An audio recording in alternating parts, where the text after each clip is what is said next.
Rayful was getting at the time probably 1,500 bricks. He said, man, I just do it for everybody else. And I used to look at him like, why don't you just quit? He said, nobody really ever quits. I call him the civilian Kingpin. If I had to, he know. I would have took a bullet for his ass. Shiny was like, the police just got Rayful as soon as you dropped them off. The whole apartment building was surrounded. They threw me in the van. They was like, you gonna tell us where the money at? They knew Ray was moving that money, but we moved it right in their face. Whitey Sullivan was the right-hand man to the late Rayful Edmonds, the drug lord from Washington, D.C. who became the most infamous black crime figure of the 1980s. Born and raised in Northwest Washington, D.C., Rayful Edmonds became a millionaire from drug dealing while he was still in high school, where he was also valedictorian and a star basketball player. Then, in 1984, when crack hit the streets, Rayful took it to another level. Whitey estimates that Rayful Edmonds made $100 million over his career as a cocaine trafficker, making him the most successful urban drug dealer of his generation. And Whitey would know, he was probably the closest person in Rayful's life, routinely counting out millions of dollars of his money and overseeing multi-ton shipments of cocaine from Los Angeles to Washington, D.C. on a weekly basis. He was also there when the feds took down the organization in the most highly publicized, dramatic DEA bust of that era. Rayful went on to spend the next 35 years in federal prison, and then died suddenly from cardiac failure shortly after his release in 2024. There are many myths surrounding the legend of Rayful Edmonds, most of them exaggerated or flat out untrue. Whitey is here to set the record straight. This is his first time appearing on camera after all of these years. And after speaking with him,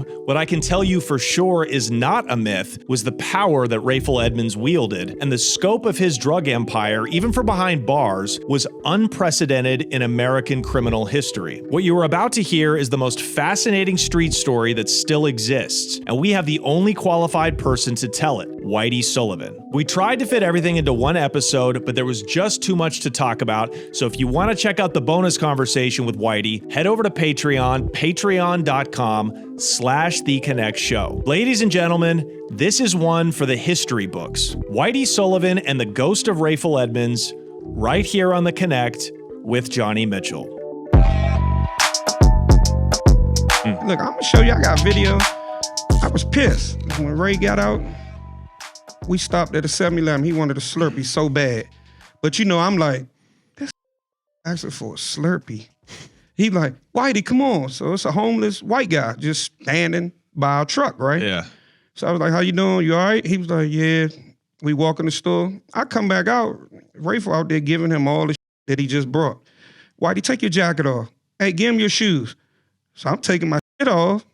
I'm like, okay. He said, the store people like, hey, can you get away from the store? Ray was like, nah, what do you want? Come on, let's go in the store. I think probably spent like $200 in the 7-Eleven, right? And he told Rayful, he said, man, who are you? I just got out of jail. So Rayful said, I just got out too. And he said, what's your name? He was like, Rayful. He was like, you must be somebody. Nobody treated me this good. You know what I mean? We got that on video. Wow. You know, my event started recording. I didn't know. You know, I'm like, he said, Rayful was like, nah, let me hug him, man. You gonna be all right. But that's just the type of dude he is. You know what I mean? And I was like, why you take your shoes off? He said, you just gave me these New Balance. So I ended up taking my Jordans off to get to the man. But, you know, I understood it. You know what I mean?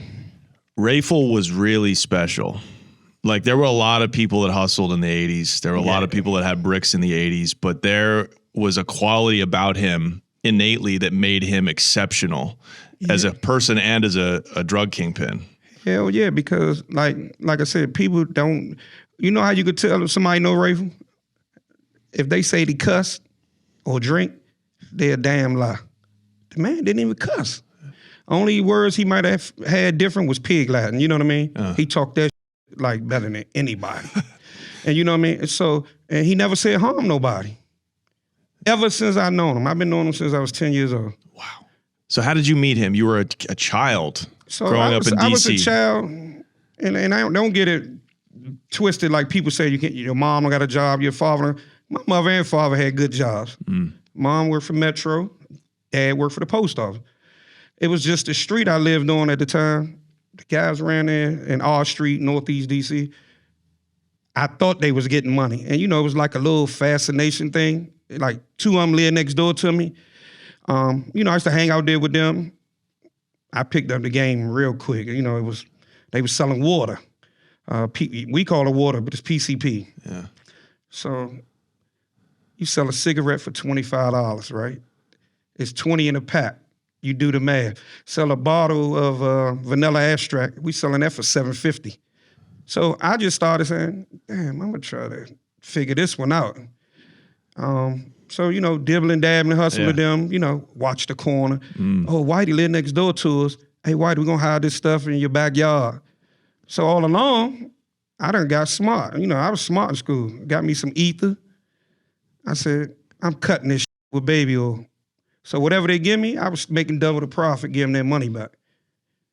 So killing them. Yeah, so one day, this car used to ride through the street. You know, I'm thinking they had money, but I used to be like, who the hell is this in this Subaru, this BMW? And the tag said RE3 on it. So one day he stopped, he was like, man, why your little ass out here? Ain't you little Whitey? I was like, yeah. I was like, who the hell is he? You know, I'm thinking maybe the police, you know, because I don't know him. He was like, man, I'm Ray. I was like, okay. And then, you know, every day it was like he'd stop and holler. Then one day he was like, come on, you gonna go with me. You gonna watch me play basketball. And I started, you know, doing my homework. They was like, oh, this must play. Yeah. You know, he got Lonzo Mourning on the side, John Turner, Mutombo, a guy named Bootney and Earl, which probably better than half of the NBA players now. But they were street guys. And are they hooping like outdoors? Basketball, outdoors and indoors. So I rode with him to Dunbar High School. You know, I'm nervous because I'm like, I don't even know this. And you're 10 years old. 10 years old. And Rayful must be like 17 or 18. Yeah, he's 6 years older than me. Okay, so he's in high school. Yep, he went to Dunbar. All right. So Dunbar used to have this thing called the urban collision, meaning NBA players, you know, street legends, you know, that say they should have made it type. Yeah. He scorched the ass. He had like 40 points right before third quarter. I didn't know what was going on, but he came back to the side. He said, hey, go to my car and get this bag. I go get a bag, and I don't know what's in it. He was like, I'm calling all bets. So I'm telling you, they betting like $70,000, $80,000. Street guys. And I'm like, so where I live at, our street guys, they was at the game. And they was like, who the dude you with? You know Rayful? I was like, yeah, I'm lying though. I said, yeah, that's my buddy. He like family. So the bets ended up being something like $85,000. Rayful them won. He didn't take none of the money. He gave it to all the players. Lonzo, Mutombo barely could speak English at the time. Bootney and Earl, he gave them the money and let them split it.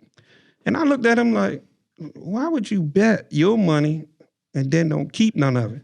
He said, nah, them dudes going to the NBA. He said, they don't need me. So that's how our relationship, you know, started. This guy's like a messiah. At 16 years old, he's already got $80,000 in drug money that he's just willing to bet and then give away. And that was him, man. I mean, even in jail, even when I was in jail, I get money orders and I'd be like, why the hell is Ray sending me money? You know, I was like, all of us in jail. And then when I got out, it was like, I sent him money, you know, without telling him. I guarantee you 2 weeks later, somebody's bringing me double whatever I sent him. He said, man, stop doing that. Take this money and give it to Keith or Tanya or whoever. They need some shoes. And I used to be saying to myself, man, I'm not doing that. You in jail. But, you know, he'll force me. He'd be like, nah, they need it. I said, you don't need it? He said, no, I'm all right. Wow. But that's why he was in jail. I mean, he worried about everybody else. Ray could have been walked away. Mm-hmm. It was like, damn, if I walk away, what they gonna do? But, you know, if it was on the other foot, people probably would have sent him down the river. Mm-hmm. You know what I mean? Do you think he could have made it to the NBA? Hell yeah. Hell, and then like, not to jump stories, but even like that story with John Thompson talking about, I was there.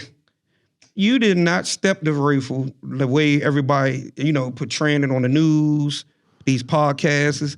Man, he came to Rayful like a gentleman. You talking about John Thompson, coach of Georgetown? Yes. He came to him like a gentleman.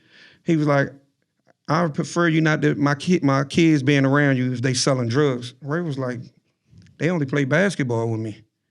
And then Rayful said, actually, I can go to Georgetown right now if I want to and play ball for you.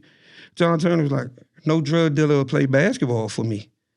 And he was like, how you know I'm a drug dealer? The whole conversation was like not what they said it was. And then he said, man, I would never jeopardize them kids' education or anything that they're gonna do. They're gonna be future stars. So he was like, don't let them drive your cars no more. Shit, Lonzo Moore used to drive my Z. And I was a kid. Rayful brought me a 300 ZX Turbo, right? Lonzo drive my car with his knees up on the steering wheel. You know what I mean? And to this day, I ain't never asked John none of them for anything. You know what I mean? When I came home, Lonzo Moore gave me some money. I gave it to my mom. Yeah. You know, I was like, I'm gonna earn mine. I'm gonna get a job. You know, Ray's problem was I want everybody else to be okay. Yeah. And So at 16 years old, then he's already known in Northeast DC as a big time drug dealer. kind of, yeah, because we were still going hand in hand at that time. Okay. You know, But it's 1980, so this is pre-crack. What is he? Is he just PCP. selling just PCP? and a little powder here and there. So we used to have, they used to call it fish scale back then. We used to sell like a rock of fish scale in the bag. So one rock, no powder. So if somebody smash it, or you have to buy it. That was our motto, you know what I mean? But what people didn't know is, Rayful wasn't touching drugs. People always, you know, I got this from, even when we got in court. I was like, everybody lying. You're a damn lie. I mean, most of the people that testify on them, oh, I got it from Whitey. I got it from Whitey. Only person lied is the police. I never gave that guy anything. He was like, oh, Whitey told somebody to give me something. I said, the police even lying. You know what I mean? Then he said he got something from me and Rayful. I was like, this police a crackhead and he's lying. I could take a lie detector test and prove him wrong, but, you know. So he, even at 16, he already had workers.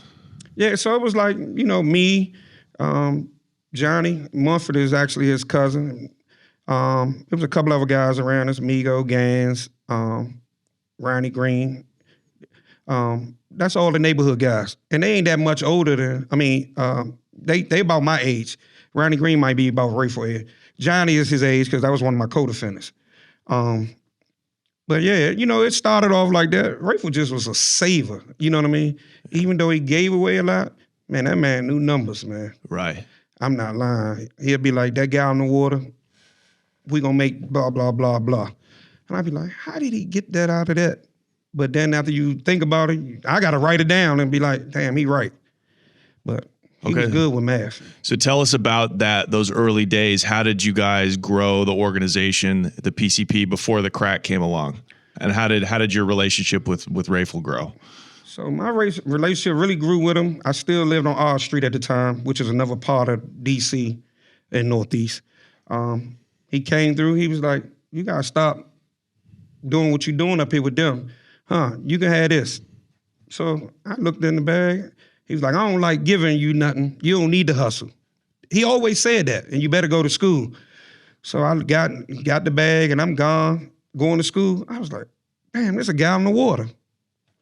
So it was like a month. I'm beeping Rayful, beeping him. I was like, where the hell he at? Then he popped up. He was like, hey, I got a game. I was like, where you was at? He said, oh, I went out of town. You know, my dad, blah, blah, blah. I sold every damn dime in cigarettes. I dipped every damn pack of Newports, and I was selling them $25 a piece. So I made a lot of money off of it. Wow. And I was like, you know I had that money for you. He said, that's your money. So I'm looking like, no, you really don't know how much money I made off there. I kept every dime. How much do you make off a gallon of water per cigarettes? Yeah, at $25 a cigarette. Listen, man, when I got to almost 40-some thousand, I couldn't find no way to hide it. Because you just dipping your cigarette, just a little teeny bit. And how old are you? I'm going on 11, like that, 12, yeah. So when I got the money, I was scared. I was hiding the water in the backyard. My dad worked the post office, but this, I knew he smoked weed in the attic. You know, we lived in a nice house. He was smoking PCP. And the only way I found out is, one day I'm coming down the alley from school, and I was like, damn, Rayful gonna be coming in a minute. My father in the backyard. And I could see him like with the dirt and shit. He wasn't crazy because he trained dogs. He was like, I know this dog ain't dig no hole. He found some of the water. Yeah. He was taking this shit and then put the dirt back on it. So I was like, how I'ma say something? You know, my father, a child abuser, he'll wear your ass out. Yeah. So long story short, I was like, I'm not hiding that shit no more.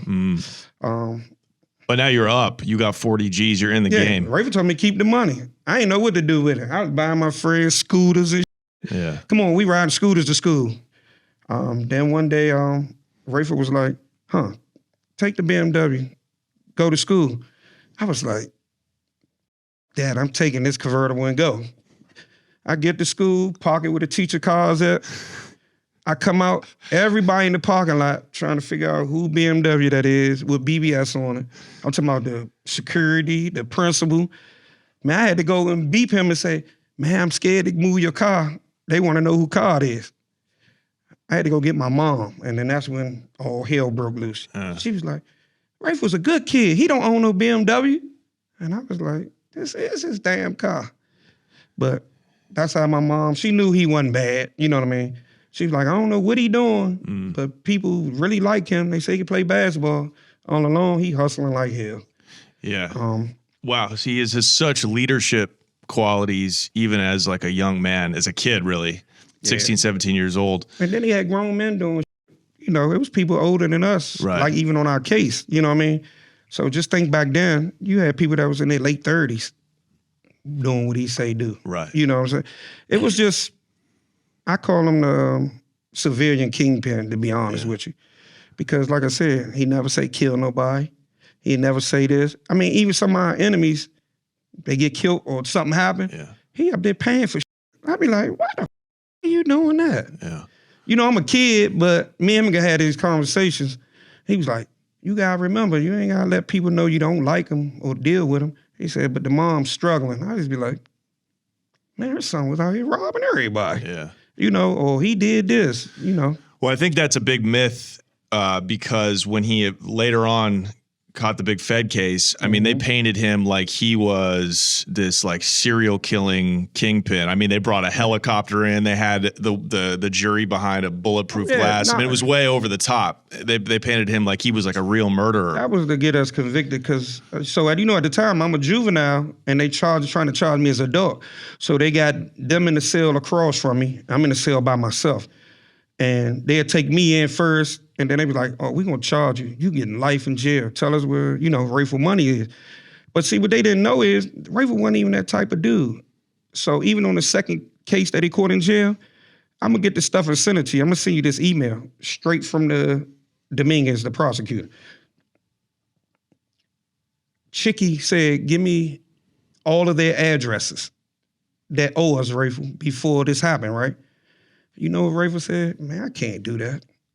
Chicky is his cellmate, Gray Go Home. You know, he with the cartel got the direct connect.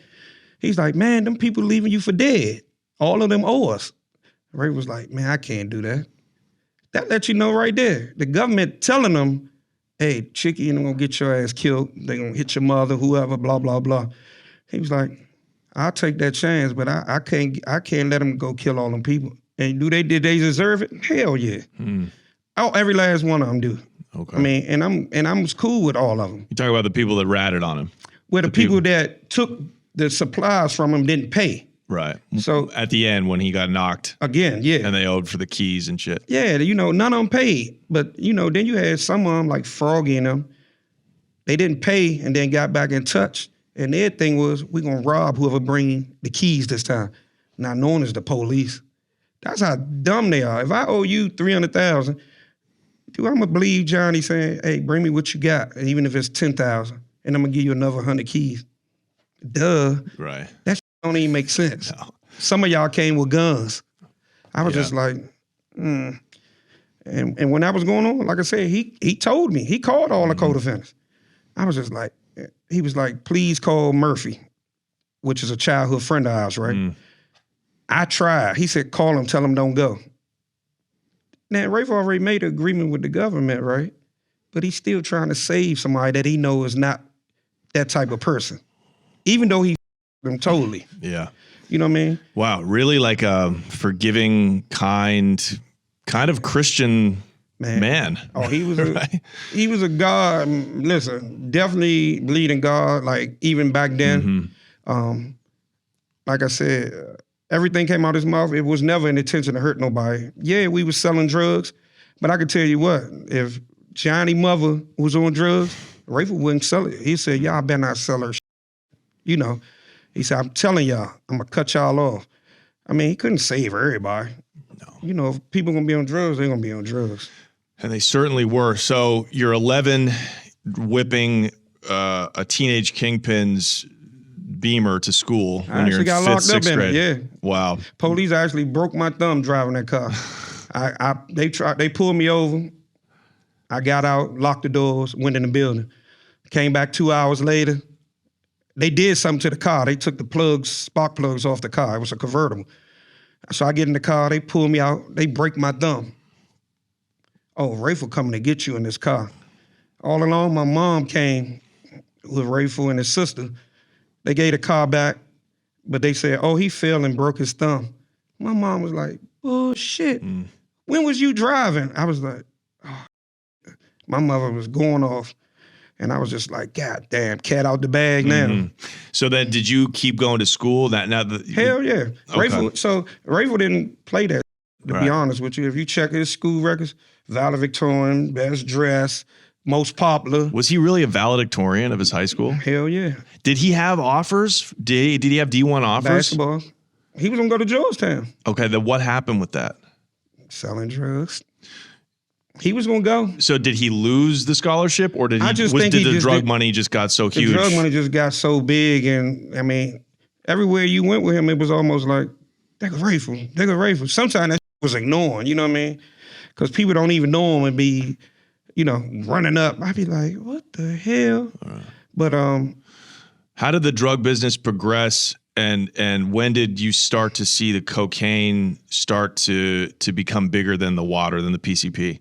So that water Rayful was trying to get away from that because back then we had water where, we had a young lady that actually put her baby in the microwave, you know, lunching off PCP. Yeah. He was like, we gotta get away from that. Yeah. You know, he was right though, because people would come up and trying to bite you, all type of we had was good. Right. Women taking their clothes off, walking down the street. What was the plug? Where do you get wholesale PCP from? So we was getting it from California. Okay, explain that a little bit. So it was a guy named Waterhead Bo. They call him Flint or whatever, Clint. At the time, I don't know how the hell Rayful met him, but a couple of California dudes coming back and forth. We go to Atlantic City, we go to Vegas, and he was getting gallons and gallons of that straight from California. And I used to be like, damn. So he was like, we're gonna start selling, you know, bricks. He was like, it's a little bit more safer. Ray ain't believing that heroin, you know what I mean? Like our neighborhood was a straight dope strips. Right, heroin was huge in D.C. Yeah, it was huge, but it was slow money, but it was guaranteed money. Right. I can tell you that much. That opioid Hell addiction. Yeah. His father was in the game, or his mother? His father. See, people always talk trash. His dad, he hung in New Jersey, Philly, that type of area, D.C. Well known in that Italian type of setting, you know what I mean? Like you go to Atlantic City, I was a kid, I remember. I'm standing at the table while they gambling. And Rayful father was like, no, he with us. And then, you know, they was like, oh, he gotta go upstairs though. He said after this roll, they shooting dice. And I'm like, that's how I got into the gambling, because I was like, damn, Rayful just won almost 200,000. Wow. Shooting dice. So he would bring you to Vegas to meet the Connects or wherever, Atlantic City? Wherever we went, like I said, I damn near every instance I was with him when he went out of town. But not just me, it was a lot of us, you know what I mean? Yeah. And you can go back and check the records, 10, 12 of us, you know what I mean? I remember when we went to California, when we started getting, you know, bricks and stuff, Melvin Butler, our co-defendant, he was like, y'all come on up. So we get off the plane. He was like, y'all gotta take that off. And we was like, take what off? All of us had on Gucci sweatsuits with red in it. And I was like, I'm not changing my clothes. You know, it's red and green. Yeah. He was like, you can't wear that shit where we going. We going to Hoover. He was naming the Sun strip and all this stuff. I was like, ain't no bullshit. We got to where they ride on the strip, and some goddamn Crips came and was like, Melvin, what the is this? And they was talking to me and Migo. They was like, who the is these bums? And we like, and Rayful was like, hold on, time out. You know, how did he smooth that shit over? I do not know. But them LA kids loved him after that day. And the reason was, Melvin had control of like gangbangers, but he wasn't taking care of them. You know what I mean? Yeah, there's no money in gangbanging. Nah, but when you got a dude like Rayful say, come on, we going to all the shops, the Gucci shops and stuff, and you giving gangbangers $5,000 and $10,000 for no reason. Wow. And I was like, he said, don't worry. He said, they gonna be on our side no matter what. Right. And I swear to God, that's exactly what happened. I mean, they was like, we'll come to D.C. if y'all need us to. And that happened before. Yeah. Oh, to put in some work? Hell yeah. They came down here and we was like, hey, people really don't fight down here because they'll fight at that time. But then when they got down here, I said, y'all gonna need guns because these shooting down here. But is this like, okay, so this is like 1982, 83? Around 83. So I'm just trying to picture like 10 or 12, 13-year-olds and a few 18-year-old black kids. I mean, how do you even get on an airplane when you're that age? Rayful used to book that whole shit, man. I don't even know how. Man, the man was smart. I'm not even joking. He was like, tell your mom you going with me out of town. Tell her we going to see, back then, Sugar Ray Leonard fight, stuff like that. So you would go to the fights in Vegas? Hell yeah, we went to the fight. The fight, I think that was like the most thing that triggered me, made me be like, damn, he's making a lot of money. So he will buy you guys front row. We be in front row seats. I could tell you the time Eddie Murphy was pissed. You know what I mean? I never knew who the hell Eddie Murphy was. You know, I knew Richard Pryor from my dad, records like that. So one time we went to the Sugar Ray Leonard fight. Rayful made us go sit down. Me, Frank, Skeeter, we the youngest ones. We in the same age bracket. So I'm walking with bodyguards, some girls, and there's a guy in a red leather suit. And he was like, these my seats. And we was like, Frank was like, that's the comedian guy. I was like, these ain't the seats. We got the stubs right here. Man, they went and got security. Security came. Rayful came back around. Tony Lewis came. And Usher said, nah, these not your seats. You sitting on the other side. He was like, I always sit on the right side. And then Ray was like, you can give him my seats. He was like, who the f are you? And Ray was like, look, you can have the seat if you want it. I can tell my crew to move over there. He was like, nah, but I want to know who you are. And they had a conversation. Wow. And then Rayful was like, you know, he the comedian guy. We gonna go see him tonight, you know, at the comedy show. Yeah. And shit, like clockwork, we went there free. We had front row seats. And I was like, this guy funny as hell. And then 48 Hours was coming out and all that. I was like, man, we met this bastard. You know what I mean? So Ray he just carried himself with a charisma that got people's respect instantly. Yeah, and there wasn't no tough guy stuff. No. You know what I mean? And that's what, like now you hear people, he got my uncle killed, my mother on drugs. I be like, you only 22 years old. You don't even know what you're talking about. Yeah. You know what I mean? Like now, you know, it's people tell me stories. I got people on my job talk about Rayful, me, and I be sitting there like, do I say something? You know, I just let them talk. Yeah. They be like, yeah, he told on my uncle. I was on that case. And I'm like, it was 31 of us. I don't know you. But I can't say nothing. Yeah. You know what I mean? I done lost a job because of this. Okay, so it's about 83. He's now starting to pick up bricks of cocaine from L.A. Yeah, L.A. He doesn't have the Cartel plug yet, Not it yet. Sounds like, right? He's just picking it up from... So the same guy, Waterhead Bo and them. Waterhead Bo. And then, you know, Melvin started getting more in the picture. He started traveling back down to D.C., you know, to see what Ray was doing. Like, Melvin didn't have the money, but he had the connects. And then the gangbangers, you know, that helped you because, you know, they protected whoever but not getting paid. Bo Bennett was a good dude, though. When you seen him, you wouldn't think he had money. No flashy shit. He used to look at Rayful and be like, God damn, your earrings cost, don't they? And Ray be like, Oh yeah, I probably paid 50 for this one stud. He was like, you crazy. You know, Rolex, 100,000. Bo used to be like, man, I'm about to see how much money you making. You making more than me. And we used to laugh because I'd be like, but Rayful getting the shit through them.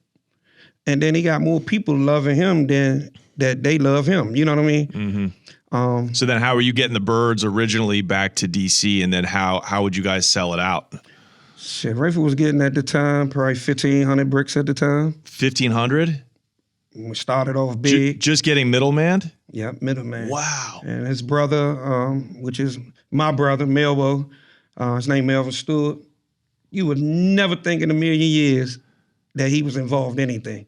He'd drive that shit back in the RV, just drive it back, get him a girl, and drive that shit all the way back. We used to be laughing when he get back. He used to be like, man, I'm so tired. We'd be like, where you going? He said, I'm going to work. And then he go to his job. Yeah. You guys, one of the things that I've tried to focus on most this year is improving my health, but I don't have insurance. I just won't pay for it. It's a ripoff. A lot of people can afford insurance, but you know that you don't have it because you rarely go to the doctor. But when you do need to go, it's hundreds of dollars just to get your blood drawn to get you started on the process of being healthy. So that's what I had to do. I had to go get my blood drawn, get doctor recommendations, do all of that without insurance. It added up to like over $1,000 just for one doctor visit to get my blood drawn and to get me down a supplement path towards feeling better. Well, that's why I'm super, super excited to tell you about Superpower. You see, I'm wearing their hoodie right here. Superpower is a new kind of health platform that helps you finally get answers about what's really happening inside of your body and what to do about it. One simple lab test from Superpower measures 100 biomarkers in your body: hormones, metabolism, vitamins, minerals, thyroid, heart health, and much, much more. You'll get a full health report and a personalized action plan built by clinicians, including nutrition, supplement, and lifestyle guidance. In my case, I discovered that I was low on a few different things in my body. One of them was free testosterone. The other one had to do with muscle replacement. And that makes sense. I'm very skinny. So what I was also able to do with Superpower is have them put me on an action plan and provide me the supplements I need and I'm already taking to start improving these areas of my health inside my body. I love Superpower so much, and I believe in them as a disruptor to the current healthcare industry that I'm giving it away as a gift this holiday season. I'm giving my dad a subscription. For just $1.99, every gift membership comes beautifully packaged in a free Superpower gift box. That's a $49 value, ready to wrap and give. It's a thoughtful, life-changing gift for your partner, your parents, but definitely yourself. Give your loved ones something that actually lasts, better health, and more time with you. Go to superpower.com/gift to get a free $49 premium gift box with your gifted membership. Once again, that's superpower.com/gift. And after you sign up, they'll ask you how you heard about them. Please mention this podcast to support the show. You guys, I cannot stress how valuable a company like Superpower is in delivering you the best health while getting around the insurance companies. This is the wave of the future.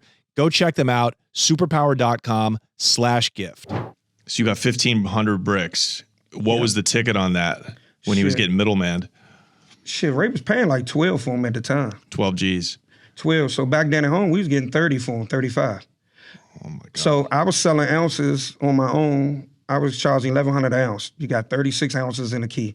You know what I mean? And I used to kill him. And Ray was like, I don't want you doing that.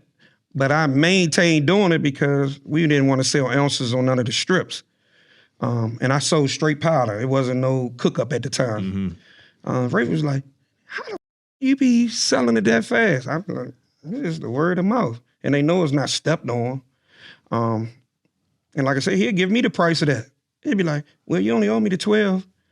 But you know me, I'll be like, look, this is all the money. We're going to do this, you know. But Rayful was just the type like, no, man, save your money. I ain't had no bank account. What I was going to do with this I used to hide money out back. You still living with your parents? Still living with my mom and dad. But I stay at Rayful house, Rayful mother house. Rayful mom and my mom was like sisters at the time. His ass better be at school in the morning. Rayful be like, bye, take the car. Or then I had little dirt bikes and shit at the time, motorcycles. He was like, man, drive the car. And I used to park the car far from school because I was like, everybody gonna say, who caused this? Who caused that? I mean, you know, he had the Range Rover, the old ones, the old Blazer. I think I done drove every damn thing he had, the 928 S. He had red, white, and black. The Mercedes 190Es, gold trimming. I think I done drove every damn near one of them cars to school. And, you know, people used to be like, Rayful little son, somebody gonna kidnap him, you know, all that type of shit. And I was like, people ain't gonna with me because they know what's gonna happen. You know, not because of Rayful, it was the guys with us. Yeah. You know what I mean? They was not gonna let, even if Rayful say let it go, they'd be like, Rayful gonna be mad. Cause they gonna go do something. Mm-hmm. And then he gonna light them up. You know, he'd be saying, man, I told y'all, if he owe me, don't worry about it. We just won't give him nothing else. Yeah. And that just was the type of dude he was. Yeah. Oh, wow. Okay. So how did you guys, was he also starting to wholesale? Were out-of-towners starting to come to D.C. to pick up work from him, or were you guys keeping it all for yourselves? Nah, so Rayful started branching out, you know, so he still played basketball. I'm talking about he still had his 7 people that play with him. Yeah. They beat anybody ass in the city. Wow. And if they would have went to New York and played, they would have beat whoever down there. I guarantee you.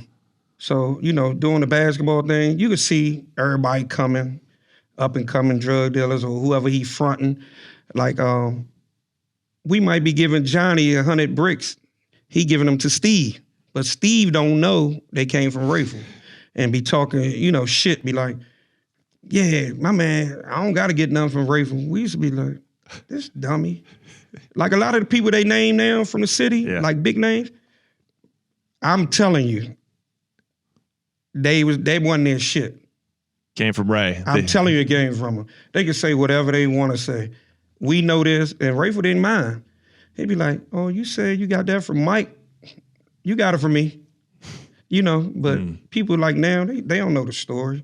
You know, you like me, if I got something, I wouldn't say I got it from Rayful, but everybody knew that. But, you know, everybody got their own story about him.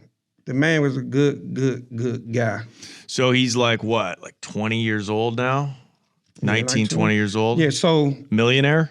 Oh, he was a millionaire. Been millionaire. He was a millionaire because, I mean, I knew it. I mean, I knew it when we started going to our main strip. What Kingpin, you know, still gonna go to the neighborhoods, like where we grew up, and be out there on a Friday. He'd be like, we ready to go count this money. So I go with him, probably 2 or 3 of us. I hated going because my hands hurt. I ain't want to count no money. And 1s, 5s, and 10s, he didn't keep. We put all that shit in trash bags. The 1s, the 5s, the 10s. And I used to be like, man, I'm gonna keep the bag with all the 10s in it. He'd be like, Whitey, you can't keep everything. We going around the neighborhood, and he'd get that shit away. He'd dump it out in the middle of the street. See, the courts, nobody don't want to say that part.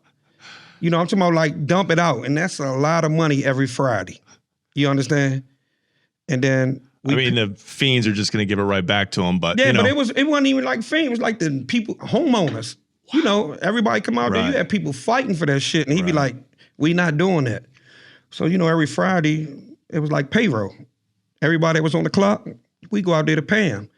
And usually, you know, he don't be involved, but the money in the bags, he'll bust the bags and be like, huh, and just start dumping it out. You know what I mean? Wow. Even in court, the prosecutor was just like, well, we don't want to talk about that. And then, you know, the witness was like, well, you asked me to tell the truth. Do I think he did more harm? No. And, you know, they don't want a witness to say that. How much were you guys counting up every Friday that you would keep? Shit, it was over $1 million, just that one strip. It was bringing in $1 million. One strip every week. And I was mostly powder. We didn't even get to the rock part yet. Yeah, we're going to get to that. How many strips did you guys have? Shit, every strip in D.C. was Rayful's, but them 2 in our area, Orleans and Morton, that was the money strips. Yeah. Everybody knew you can't go around there trying to sell nothing. You better not, you're going to get killed or something. You know, they knew the guys that I call my uncle, my co-defendants, Jerry and Antonio, they weren't going for that shit. You know what I mean? It was just an unwritten rule. Don't sell nothing around there in a 2-3 mile radius, or you're going to have a problem. So you guys had about, I think you told me he had about 30 strips at one point. Yeah, 30 strips through the whole city. And then you had So he's doing about 20, I don't know, 20, 30 million a week. Ray was killing them. And that's wholesale. Wholesale. So when we got to that wholesale part, it was a thing. We went to California, and there was some stuff called Comeback. And they was doing that all in L.A., and we was like, and then New York, because we went to New York, and they was like, oh, we got this Comeback that make it hard. And Ray was like, I'd rather just cook it straight up, you know? And then people was like, you losing when you do that. He didn't care. So what he did was, we're going to take these 1,000 bricks, all that's cooked straight up. Take them 1,000, and we're going to cut them with the Comeback. Because all it did is swell it up a little bit. It was better than baking soda. All that shit sold wholesale. Believe it or not, the wholesale shit was gone before the regular shit. Because, you know, you had people that said, damn, I got $2,000. I'm gonna go buy all this shit. I'm gonna make me 10 to 12,000. And it was good. But, you know, sometimes the shit melt. You know what I mean? So Comeback isn't rock. Yeah, rock. It's rock. But Okay. Comeback is it was an air freshener that you cooked the Coke with. All right. Where did it disappear? I have the slightest idea. Huh. I remember we brought like cases and cases of that from California. It was air freshener. Wow. And I was like, I learned how to cook Coke so good and easy. I mean, it was just like, well, I'm gonna put that on there and I know how to cook it raw and I can sell it faster. But when you put that Comeback on it, it was still good. Yeah. It was like, you know, you couldn't really tell the difference. How did you cook up 1,000 keys? It sounds like it would take Believe it or forever. not, it didn't. I ain't gonna even joke to you because sometime if you didn't, you might sell 500 quick. You know what I mean? Somebody buying something from them some. That shit was an all week process. I'm not bullshit. One time I was in there and I was high. You know where I done touched it somewhere. I was like, God damn, I'm dizzy. And Ray was like, I don't want you doing that shit no more. You know what I mean? I was like, I like doing it.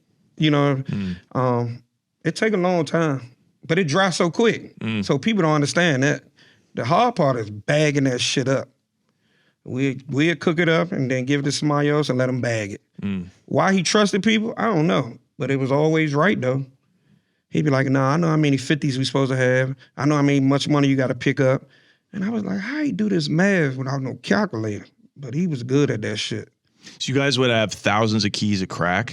1,000 keys of crack. And you had stash houses, different stash houses throughout Stash D.C.? houses everywhere, yeah. And it'd be so funny. One time it was a stash house right in Georgetown. Nice neighborhood. Yeah, so you would Politicians living there. You would never think that. We shop in Georgetown, and then one day I was like, "Where we going?" He was like, "Come on, we taking a walk." I didn't even know the shit, and then he was like, "Come on." White lady opened the door, and I'm like, I said, Ray must be humping her, but he wasn't. He was like, "Come on, we going in the basement." I was like, God damn, how you pull this one off? You know what I mean? This lady looked like she ain't gonna do no type of crime in the world. And to this day, she wasn't bringing our case at all. I heard that the shops, the high-end shops, they would close down just so you guys and Ray could go shopping, right? Hell yeah. So you had, at the time, you had a store called Racket and Jog, which was like an athletic store. Don't none of us play tennis. But, you know, back then, you know, girls wore tennis skirts, the guys wore the little fila stuff. They'd shut the whole store down. If somebody in it, they'd put them out. The linen and boutique store that was in Georgetown Plaza, all they sold was Versace, Gucci, stuff like that. And when I tell you a shirt cost $8,000, I was like, Rayful done lost his damn mind back then. In the 80s. Yeah, I was like, that ugly, you know, I used to be like, that ugly shit. Right. Gators, you know, dress shoes. Why do you gotta stop wearing tennis shoes? The Gators cost $3,000. I was like, that shit hurt your feet. I mean, I got old pictures of that, you know. They shut that whole shit down. And, you know, people would be coming like, who the in the store? You know, one time, Eazy-E, you might remember back then, he was going to the White House or trying to go to a dinner. Eazy-E couldn't get into the linen boutique. And he had a fit. And he was like, I know this dude. You know, we come out and he was like, you Melvin Butler guy. Ray was like, yeah, what's up? You know, they talking. So Eazy-E was like a thing to me. I was like, man, I'm wearing Raiders shit and all that. I was like, let me just be calm. And then I was like, he acting like that, the Rayful, like I'm gonna act to him. Yeah, he was acting like a fan when he met Ray. And listen, they opened the store up and let Easy and all the customers in after Rayful left out. Yeah. They was like, that guy just spent almost $100,000. Easy was like, what the, so that was the type of dude he was. How would you describe the structure of the organization? Like, was it basically just little dudes like you that were family to Ray, running the guarding the work, making sure that the people you fronted came back with the money? Like, how would you describe it compared to a cartel today for people to understand? See, like that cartel shit, I think is a little different. Rayful damn near had his whole family involved, except one of his sisters and his mom. They was totally not involved in our case, but they went to jail. His cousin Johnny was his man. They was real close. They grew up together. But Ray, if he trusts you, it was something different. Everybody had a problem because he trusted me being a younger kid. I don't know what it was. I looked up to him like my dad, to be honest. You know what I mean? Even though my dad was in the house, he was a damn child abuser. You know what I mean? Ray had it structured real good. So one of our main strips, his brother, Mangy's dead now, his name Emmanuel Stewart. That was my guy. I mean, he was one of Rayful bro, but he was so old school, thorough. I mean, he ran the strips at the time. Tony and Jerry, everybody was scared of their ass. Maryland, D.C., Virginia, Florida, New York, wherever the case was, they knew them two I'll bang you. So, and were they related to Ray or just they friends? They weren't related. Me and those two weren't related at all. And they were the killers? They'll kill your ass, yes. Do you recall them having to go see anybody from out of town that ran off with the work, or? Well, we ain't having none of that really. Like we had some that up money. Guess what? They came back with the person and the money. And Rayful told them, don't worry about it. So that's how them two guys was. Tonio was a little bit more vocal. He's home now too. He was vocal where, I'm gonna kill your ass. Jerry was the one you had to be like, this don't say shit. Yeah, I think he's gonna kill me. Yeah, that's my heart right there. Me and we are extremely close. So where did this violence come from? Because everybody knows like DC was known as like the murder capital back in this era. So if Ray's not doing the killing, where do you think all of this bloodshed is coming from? See, so they give us the beef, but really all that killing didn't really start kicking off until we was being indicted. So the news media and people don't tell you that shit. You know what I mean? The pissy ass judge, he dead now, Charles Ritchie. He had the nerve to tell me that, oh, you the cause of my son dying. His son died from crack, right? And we looking at him like, if your son was a crackhead, that's your problem because we in jail and crack ain't even been around that long. But the murders really started happening when we started being investigated. We knew we was under indictment. The police was following us every damn way. Rayful thought it was like comedy. He'd walk up to the police cars and be like, hey, y'all ran through that light back there. He said, but we ready to go in Houston's. If y'all want to eat, come on in. So, I'm looking like, man, why are you playing with these people? Yeah. You know what I'm saying? We went in Neiman Marcus. Rayful's birthday was going to be that weekend, I believe. So he don't know all of us got money, and we trying to surprise him. It was a fur coat and a hat to go with it. We can't afford that shit like he was doing. Shoes, 4,000 in Neiman Marcus. We in Wisconsin Avenue up at the top of Northwest. So we went in there and we was like, damn, the police didn't follow us up, to the store. So when we went in there, me and Lil Frankus, which is his cousin, we was the youngest. I said, that lady looked familiar. But, we let it go. So we picked out a fur coat. Everybody was like, all right, here's my 5,000, here yours. So we gonna pay cash for this coat and some shit. Rayful spending, he picking up shit that's probably gonna be like 40,000. Wow. But back then, stores was taking that money. Yeah. They weren't caring about no 9,999. No, they were taking cash. Yeah. Didn't matter. Yeah. So the lady was like, well, y'all paying cash, we need you to come right here to this little back room. So we counting the money, but I already got mine in thousands. I said, something wrong. Ain't no customers in this bitch, you know? And then Rayful was like, yeah, something up. The DEA and the feds came in the store. They took all our money. They calling my mom, Frank mom, because we juveniles. Mm-hmm. And they was like, we taking all this money. And Rayful was like, you gonna give me a receipt? He was like, give you a receipt? He said, you gonna get a receipt? He said, don't worry, I'll be back to buy this shit tomorrow. But they kept me and Frank, and our moms had to come and get us. I was mad as hell. I was like, my mother gonna kill me. Mother whooped my ass. Rayful out there at 7th District laughing. He was like, we ain't do nothing. They just took the money from us. I don't know what's going on. But we knew we was, he said the police they gave him the word that they on us. It's hot. Why would your mother whoop your ass if she knows that what you're doing with Ray? She never knew. People think she knew, but my mother never said I was selling drugs or anything. I'm just hanging with him. But my mom was like, they keep saying he a big drug dealer. Where you get these cars from? I said, playing basketball, Mom. His mom and dad got money. Nah, there's no way they believe that. Nah, she didn't. At the end, she was just like, they told me somebody was shooting, at the go-go, and it was you and somebody. I just be like, it wasn't me, Mom. My father didn't believe that shit. I don't want him hanging around him, So that's when me and him started bumping heads. Right. And I'm like, Mom staying at Boosie house. She said, as long as you go to school, Rayful mother and my mom was close.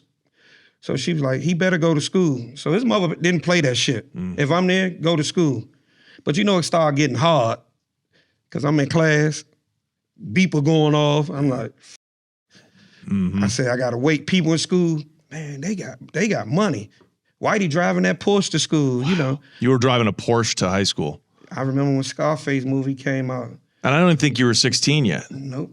I could tell you a story about that too. That's all in our court papers. Sure, let's hear it. So it was a Thursday. I think it was around my birthday too. Rayful was like, I need you, somebody gonna give you a ride. You need to go out Alexandria to the Porsche dealer. I said, okay, what I'm doing? He said, you're going to pick up my car. He's like, bring the car back and park it at Rita's house. He said, because you're going with me out of town. So he gave me the money. I was like, who I'm giving this to? He said, just go in there and ask for the sales manager. He know you coming. So I got like $75,000 in my possession. I get there, this Italian-looking guy come out. He's like, you Whitey? And the guy with me is older. And he was like, oh, you Whitey? And the dude was like, that's Whitey. And he was like, come on, let's go to the office. He said, the car all ready. So I was like, okay. And I'm looking at this red Porsche, and I was like, I know this ain't Rayful car on the floor. And goddamn it, he said, you know how to drive? I said, yeah. I said, I learned. Rayful told me how to drive. And he was like, you sure? He said, this money, we're gonna count it. So he was like, it's $100 short. I said, bullshit. I know it ain't. So it was like 120s, right? Yeah. He said, well, this is short here. I said, no, it's not. I said, 50 20s, that's $1,000. You got 120s right there. And I said, that's all hundreds. The guy was running game, trying to be funny. He gave me the keys. Everybody in the Porsche dealer was like, that little guy? I said, y'all gonna take it out because I don't want to hit the doors, going out. They took it out. When I tell you I rode all through D.C. with that car, I ain't listened to Rayful at all. I rode through D.C. I was like, everybody was like, man, that's the Scarface Porsche. Yeah. But I ain't know the movie, you know what I mean? Oh my goodness. I mean, this is out of control. So tell us about how he found, when he really gets connected with the Colombians. So when he really got connected with the Colombians, we was at a fight. It was in Vegas fight again. Sometime we went to the fight and I didn't even watch the shit. I was just fantasizing about all the people there. I'm like, damn, we can walk around, look at these stars, athletes. Melvin and Ray walked off. He said, I got to connect. And we was just like, you already got money. You know what I mean? He said, it's going to be some shit that's going to come, and we got to see what it was. When we got home, it was 100 bricks, and they had like little scorpions on top of it. I remember that shit, and that shit was potent. I mean, it was taped and everything. But I'm telling you, when you got in the house, you could smell it. Yeah. And he was like, hey, y'all got to get a mask. He said, I'm going to let y'all deal with this shit. And we bust that shit open. He was like, Whitey, I don't want you in here. He was like, we're gonna get money now. But he was like, I don't want to do this shit no more. That's what Ray said? Yeah, he said, man, I just do it for everybody else. He said, I don't want to do this shit no more. And I used to look at him like, why don't you just quit? Yeah. You know, he said, nobody really ever quits. He said, you know, it's one way you're going. You're going to jail. You're gonna die. He said, but I'm gonna make it out of this one. And I used to be like, why he talk like that? You know what I mean? He seen a good picture and everything. He was like, I'm a good dude. He said, I'm gonna beat the odds. Wow. But so he did have a plan to get out. He wanted to get out. But like I told you, it was always family members, friends, somebody was in the need of something. Yeah. Like, people don't tell the stories. Rayful brought a bicycle shop. Shit, who gonna make money off a bicycle shop in D.C. Northeast? Nobody. Yeah. He had that. The police didn't even know that. You know, people cleaners, Chinese lady running it. Yeah. You know what I mean? And I didn't even know that. I was like, how the f he got keys to this Chinese lady cleaners? So he was trying to go legit by washing his money. Well, it was like looking out for somebody else. It wasn't in his name, you know? Yeah. It's still people out there had houses that he paid for. Right. Cars. You know, did they do anything for him when he was in jail? Hell no. Yeah, and mostly it's just back then you could, if somebody was down bad, you just give them a couple of keys and you change their life. So he had a lot of drug dealers depending on him too, let's be honest. A lot of them, man. A lot of them. Like even you think back now, if you hear some D.C. stories, people, they throw up names. Michael Frey. He was getting shit from Ray. Mm. He ain't never take nothing from Ray. I'm going on the record as saying that. And everybody on my case can back it up.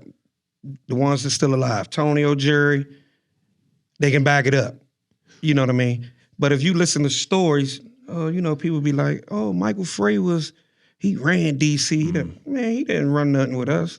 So we hear that, like, from, you know, movies like Paid in Full and, you know, a lot of New York cats that we've had on, like, D.C. was the place that out-of-towners would go because the price was higher. Yeah. But how does that make sense if Ray had the best price? Because to be a kingpin on this level, you have the most merchandise, the best quality, and the ticket is the lowest. So talk about that. So that shit didn't happen until we was going in. You understand? So you already got locked up. Yeah, we locked up. So people tell all them stories. Alpo, I know him personally. Right. He wasn't no bitch. So I'm going to go on the record and saying that shit. And he told, or whatever they want to say, but guess what? Nobody wants to step into him. You know what I mean? Was he taking work from Ray? Nah, he didn't come around until when we was going in. Okay. You know what I mean? So he wasn't even making no money like people were saying. Right. Until after we was gone. You know what I'm saying? Right. You had another kid named L.A. Roy. If you do your homework, he was more popular than Alpo. More thorough and everything. I mean, he even escaped from the feds before. So if you look that up, now he was coming down once when we was ready to go in, but nobody can beat Ray prices, man. I'm telling you, we was getting 30, 38 a brick.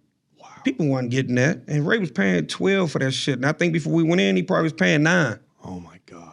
So, you know, you gotta do the math. If Ray be like, Whitey, why you trying to sell it for 30? Shit. He was like, just sell it for 25. I was like, nah, you know. And I was a kid. You know, he was like, don't even stress yourself. You know, I'd be like, Ray, I'm going to take 10 of these, 20 of these. I know I'm going to do something with it. And he used to always tell me, no, why you hustling? I mean, Ray would take care of me if I needed it. He was like, you just want your hands in something and trying to get your own money. And I was be like, I was around him, but I wasn't a handout. You know what I mean? I really love the dude, like my dad. You know what I'm saying? So you guys kept... once you had the Colombian plug, by the way, do you know how Ray met them? How Ray got in touch with them? Okay. Waterhead Bow and them. Why would they give him the plug? Well, they ain't have a choice because once Ray started going back and forth to California and they finally found out who he was, they was like, okay, these cats right here ain't doing what they said they was doing. Oh, so they just went around the LA dudes, the Colombians. Yeah, so it was at the point where, like, Waterhead Bow, he wasn't offended. Yeah. Because he was like, shit, he's moving more shit than I could possibly ever move. Right. You know, and then when I really figured out like how he was doing, we started going to Detroit and shit like that, Florida. I was like, all this shit coming in through Florida, why is he giving somebody some shit down there?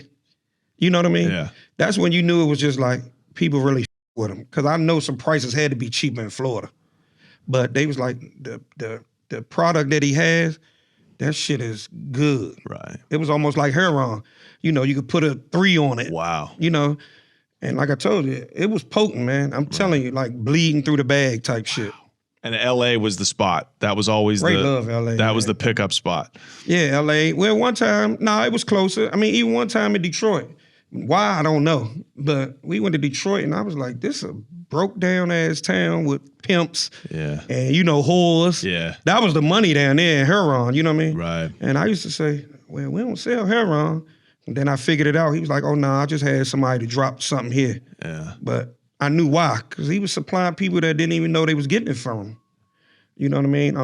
You guys, I've been using Rocket Money for over a year, and it's helped me save hundreds of dollars on unwanted subscriptions. I'm just like you.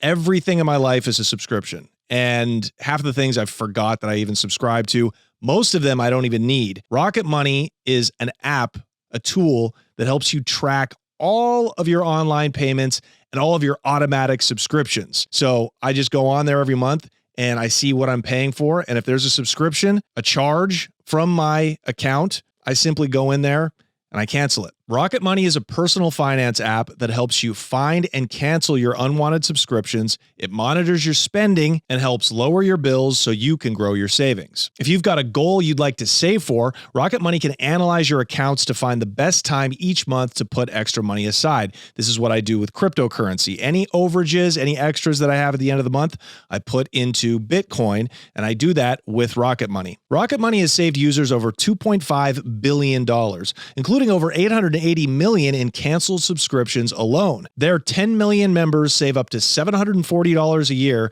when they use all of the app's premium features. So do yourself a favor, cancel your unwanted subscriptions and reach your financial goals faster with Rocket Money. Go to rocketmoney.com/connect today. Once again, that's rocketmoney.com/CONNECT today. rocketmoney.com/connect. And so would you go supervise these re-ups? I went with him plenty of times, but Ray won't go around none of that shit like when it's being done. Right. So people always lie. And he'd be like, Whitey, y'all ready to ride out of town? I'd be like, okay. And he'd be like, just be careful. Don't talk to nobody you don't know. We go. It's really not even a word to say. It's just like, okay, he said, here go the money. Or, whoever was going to meet us there had the money. And I just be yeah, Johnny made it. And that's it. What was a typical re-up? How many bricks? Shit, it was 2,500 or more every time. Every time. What was that like being 16 years old, looking at 2 tons of cocaine, 2.5 tons of cocaine? It was like, at the first time it was like, the is all this shit, But after that, it just got kind of normal, you know what I'm saying? And I knew that shit was going to be gone before we even get home. We know who getting it, where it's going, how much going to the strips. Yeah. Okay, out of 2,500 bricks, give us an example roughly. Like how much would stay in D.C. on the strips to be sold retail, and how much was getting? 500 was definitely going to our strips. Right. And it was being bagged up. You got to think, dime bags, 20 bags, 50 bags. Oh my God. So you getting every damn bit of all your money out of it. Like, you know what I'm saying? Like you say the average person paying, so Ray paying 12. Off a brick, you know how much he making off if he sell dimes? That's a lot of shit. Insane. Yeah, and even if you losing money, and we didn't take no shorts. So, all these stories, you hear people saying, oh, I got $5 worth of change. Nobody never came to our strip with quarters and shit or short because the shit was good. And they knew Tony and Jerry was gonna be like, oh, manager, we don't take shorts. They might go 5 miles somewhere else and get something from somebody else and pay $8. Yeah. But it wasn't worth it though. Yeah. Go get $2 more. Yeah, we got that's the how it was. They wouldn't you wouldn't even get in that line. And where were the people that were picking up wholesale? Where from out of town were they coming from? Shit, everywhere. It was people sometime. I'm gonna tell you the story when one time, so around 4th and M, that's where Ray aunt lived. That was just like a spot. Sometimes we just pull up and be out there or at the house. 407 M Street. I remember one time a guy pulled up in a Porsche. So, we know everybody. I'm standing outside, kids older than me, some my age. And the dude was like, hey, Whitey. And I'm like, I'm not answering this. Got Virginia tags. I said, nobody in this city got a 928, and it's an older one. I said, nobody but Rayful and Tony Lewis. He was like, oh, I wanted to holler at you. Young guy. So at this time, I don't know who he is. I'm just thinking it's some. So one of my friends was like, I'm gonna see what he want. He went to the car, and then I said, who is it? He said, I don't know, but I'm about to give him all baking soda and sheetrock. I think he the police. So I was like, go ahead. I said, what you tell him? He said, he want a quarter key. He told the guy to pull down the street. Not like shit. He went and sold it to him, right? Got like $6,500. He said, but when he was looking in the mirror, he said he seen the dude writing down his tag number. He was driving a Citation, my buddy. One of them old little Citations. Troy, our co-defendant too, so he got locked up with us. He was like, man, I think the police. And I was like, I said, told you, nobody in the city got a Porsche. I said, and he looked too young to even have that shit. Yeah. So when our case came about, they tried to give me a conspiracy on that also, saying I told him to go sell him sheetrock and baking soda. So I said to my lawyer, I said, how are they gonna charge me for that? You took government funds. Troy got 5 years for that shit. Just for selling not drugs. Not drugs. That's 5 crazy, years. bro. And he's one of our co-defendants that actually went on the run, like when they was coming to get us. Him and Tonio Jones. They went on the run. Tonio was on America's Most Wanted. So, you know, I was pissed. And then the dude walked in and he said, yeah, Whitey told him to give it to me. So this guy was 19 years old, just turned 19. Metropolitan Police sent him to the DEA and said he can be, you know, start working and getting, but he didn't do nothing. I said, I didn't give it to him and I didn't tell nobody to give it to him. But I said, I knew it wasn't right. You know what I mean? You sniffed it out. But it was baking soda and sheetrock. Yeah, it's like a Scarface. It's like a Ghetto Boys song. Yeah, and then the Dude, bullshit, they said government funds. I was like, that is crazy. You can't accept government funds? What the f is that, dude? That shit it's goddamn law too. You know? I mean, they're just so dirty. It boggles the mind. Yep, I mean, so, and then that same guy, he actually tried to like come back again. And we was like, Troy sold him baking soda and sheetrock. right. A real. So everybody was like, one of our friends pulled a pistol, was like, get your ass from around here. He never came back. So, but you know, we found out later he was working with the DEA and the FBI. Yeah. He wasn't good at that shit. Yeah. Cause I was like, you let Troy see you write down the tag number. Right. But So who are your but then you had real big time drug crews from all over the Northeast everywhere, coming in and picking up hundreds at a time? only certain people was not even getting 100. They might get 50, Yeah. 20. You had a couple of guys that was putting their money together. Yeah. And then Rayful said, whatever you buy, we front you. Wow. He fronted a lot of people, man. And like I said, to this day, people don't try to speak on that shit. I know firsthand. Yeah. You understand? And the issue with me is a lot of people didn't like me because of Rayful. I'm going to get money from a grown-up, and they feel insulted, you know? Right. They be like, I'm giving this little 100,000. So I'm the one that's going to go count it. And if it's short, I'm going to come back and say, hey, it's short. You know, I done had people shorting $50. Man, that's some petty shit. I be like, no, you can't count. Rayful, no, I'm going to count it. And I'm going to count it right. And I'm not going to take from him. And I'm not going to steal from him. And people be like, hey, man, that little can't count. Rayful like, shit, he can count. He counted it twice. Mm-hmm. But, you know, Rayful give everybody the benefit of the doubt. How fast do you get rid of 2,500 keys? I told you, that shit would be gone. Except what's going to the strips. Because we had to keep the strip cranking. You know what I mean? You had to keep it where, I'm just telling you, the line can be half a mile long. Oh my God. No, listen, I mean, like it's a grocery store. Yeah. And you know, eventually that shit gonna get hot. We had a college, which is a deaf college called Gallaudet College, right there on the corner in our neighborhood. I mean, you even had some deaf kids like in the line buying powder and crack, you know what I mean? Yeah. It used to get to the point where the police pull up in ice cream trucks. Like they selling ice cream. Walk with the ice cream truck and the FBI, DA jump out of it. taxi cabs. Yeah. Shit, we used to pay people $1,500 a week to watch the corner, to holler when the police come. Mm-hmm. You know, that was some good ass money if you think about it. No shit. All you doing is hollering 5-0, police, or they say order raid, which is a pig Latin word. But I don't watch people get their ass whooped for doing that shit. Like the police turn that corner, Yeah. man, they'll beat you to death if they can't catch nobody else. Our alleys was real mean though. Tony and Jerry, ain't neither one of them was in the military, but you would think that shit. If you run down the alley, we know the duck, jump, slide. They had barbed wire. I remember one time we was around there, everybody just gambling, you know, just a regular weekend. Police come, people pick up some of the money, run, but you probably got like 10, 15,000 on the ground, like a crap game. We run down the alley, but we look back and you can see police falling, neck getting cut, because they don't know it's so dark. And then we at the end of the alley laughing like hell. Then Rayful would be like, "That, let's play with him today." I'd be like, "You a millionaire, why are we doing this shit?" Somebody go to the store and buy all the eggs. That's the type of guy he was. I mean, you wouldn't even think that shit. We go in the store, "Hey, I want all the eggs."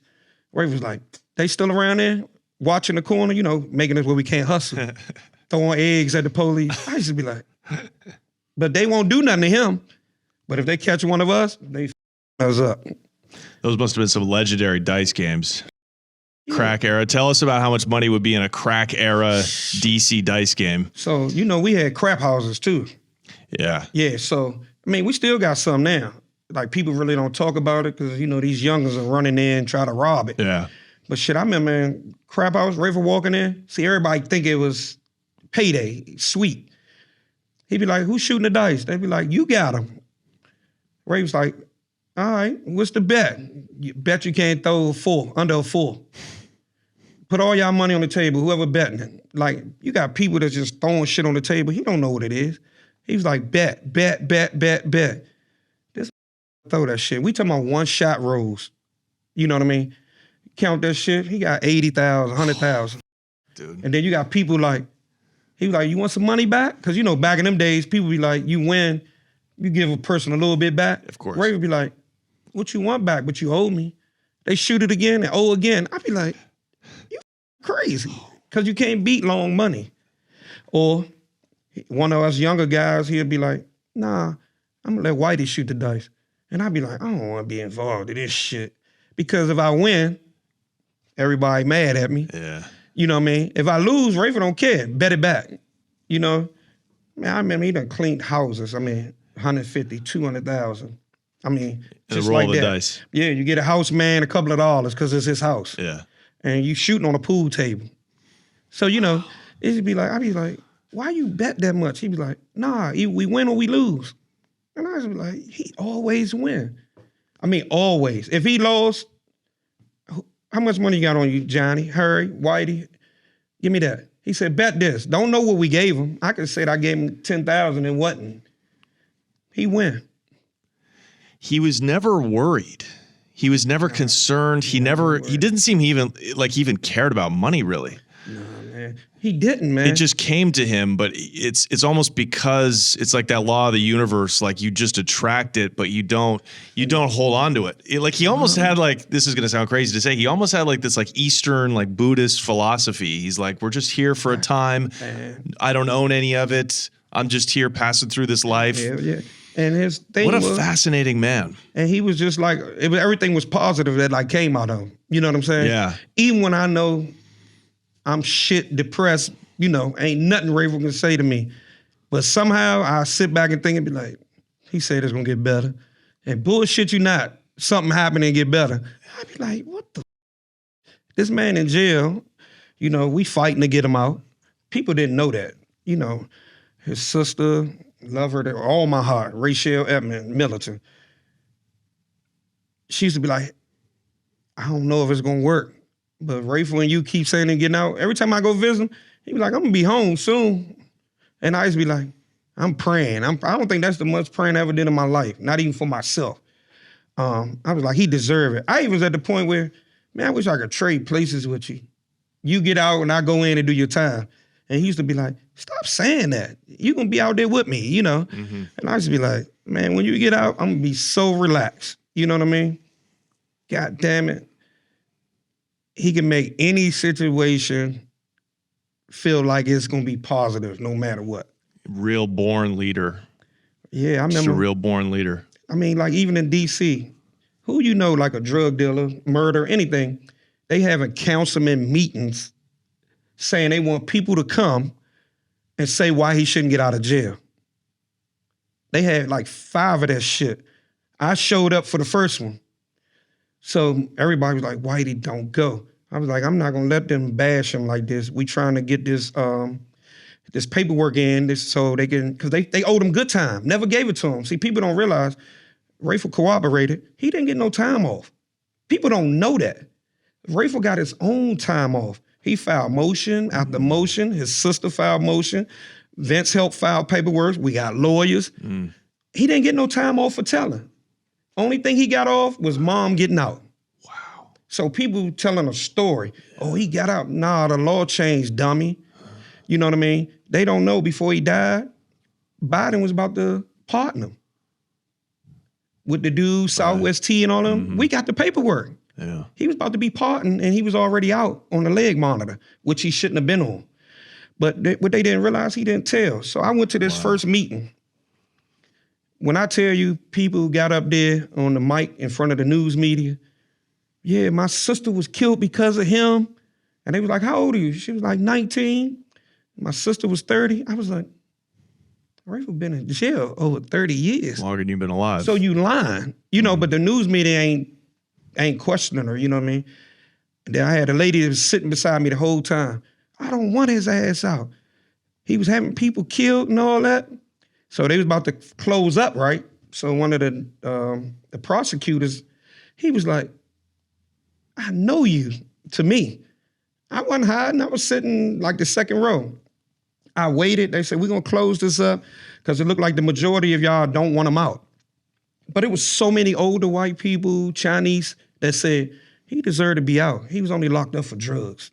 The people that they said murders, nobody got found guilty but one person for one murder. Right.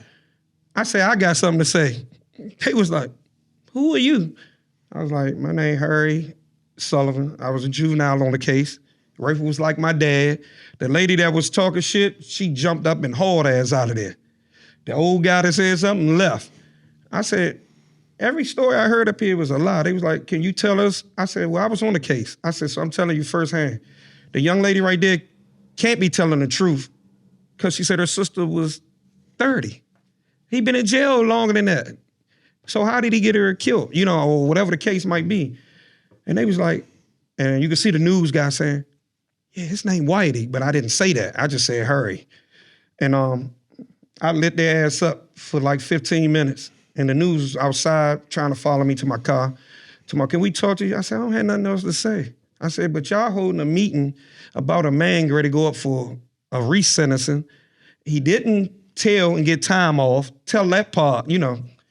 Man, that shit was all over the news. My mom was like, why did you do that? You know, my job went crazy. I was like, God damn it. But they did ask me, did he get you to sell drugs? I said, I did it on my own.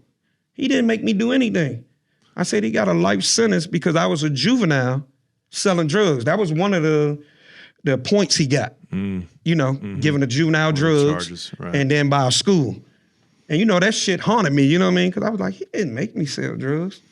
Do you feel, it does sound like from the outside looking in, just not knowing you, that this story sounds like what they would call grooming. He was grooming you from 10 years old when he said, he saw this little man out there selling dip cigarettes. Like, I could train this guy and make him love me so he can sell drugs for me.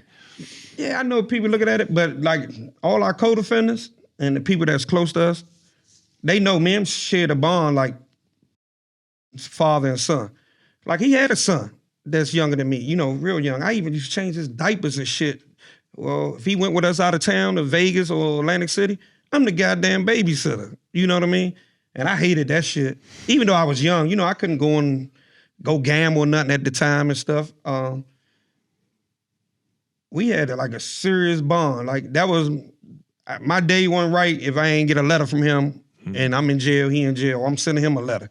You know, I'm just talking about everyday shit. Or he saying, hey, I heard you acting up in the FCI, you know.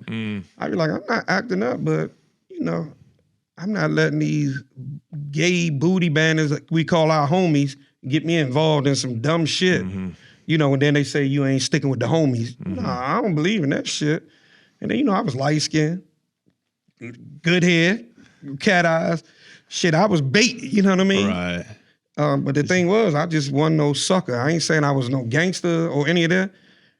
Anything I got in, or they was like, oh, I ain't with him. You know what I mean? I was just strategic with it, you know what I mean? Yeah. If you was stronger than me, oh, I know what to do. I got to figure out another way. You know what I mean? So I want to talk about how this all culminated in like one of the biggest cases of the crack era. How long after Ray met the Colombian plug, how long was he working with them before the case came down? All the way up until it. So for a couple of years at least? Yeah, almost probably like 2 years. We was going to say coming around. Yeah, about 2 years or something. But he was buying this shit. See, people didn't know that. It wasn't like a front thing. Ray was like, I'm going to buy my shit, you know. And then we used to be like, why he just don't, they going to give you a credit? I mean, take it, consignment. Yeah. He was like, nah, we'll do that if we need it. He never needed it. So he was COD. Yeah, Ray buying that shit. So to buy 2,500 bricks at, I don't know, say, it says at least 2.5 million. Hell yeah. I could tell you even, so one time, well, he went against us. His name Royal Brooks, one of Rayful's childhood friends. Rayful sent him to college. Wow. Right?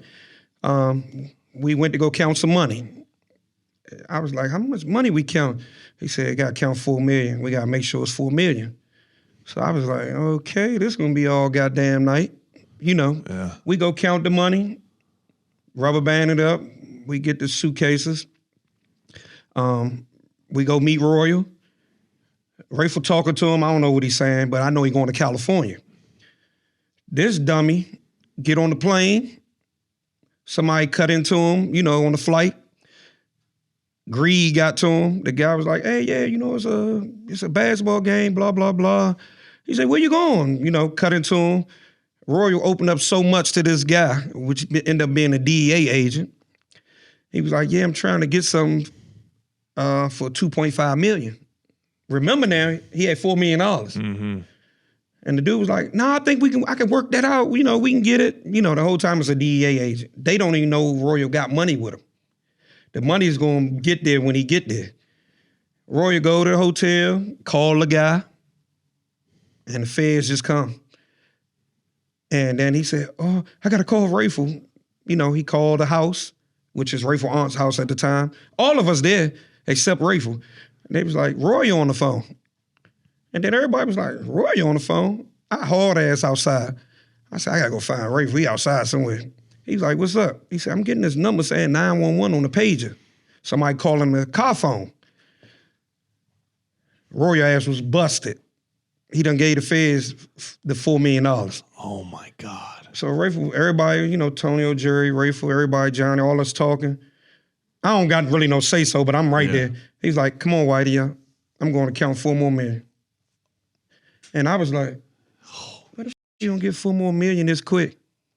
We ain't got 4 more million, and he got the shit that he wanted. Wow. So hold on. So, and did that later become evidence in the indictment? Sir. That 4 million, the $4 DEA million. seized? Yep. So, okay. How would they get how would you get $4 million in re-up money from DC to LA? Oh, Ray was sending that shit on the airplane. So you'd have a courier. Yeah, he had somebody to put it on the plane and everything. Okay. Girls.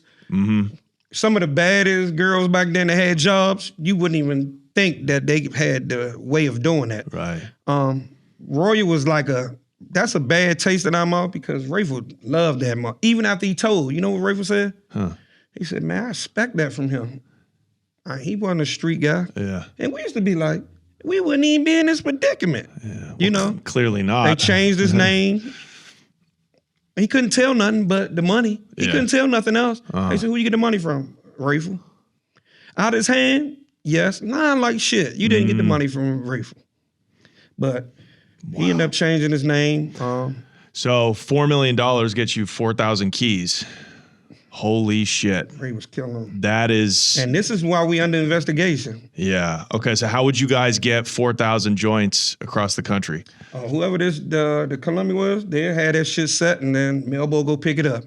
His brother would go get it. Oh, so you guys didn't even have to drive it. They didn't even have to drive. Oh, they far. delivered it to you. Oh, they delivered close. Baltimore, Delaware.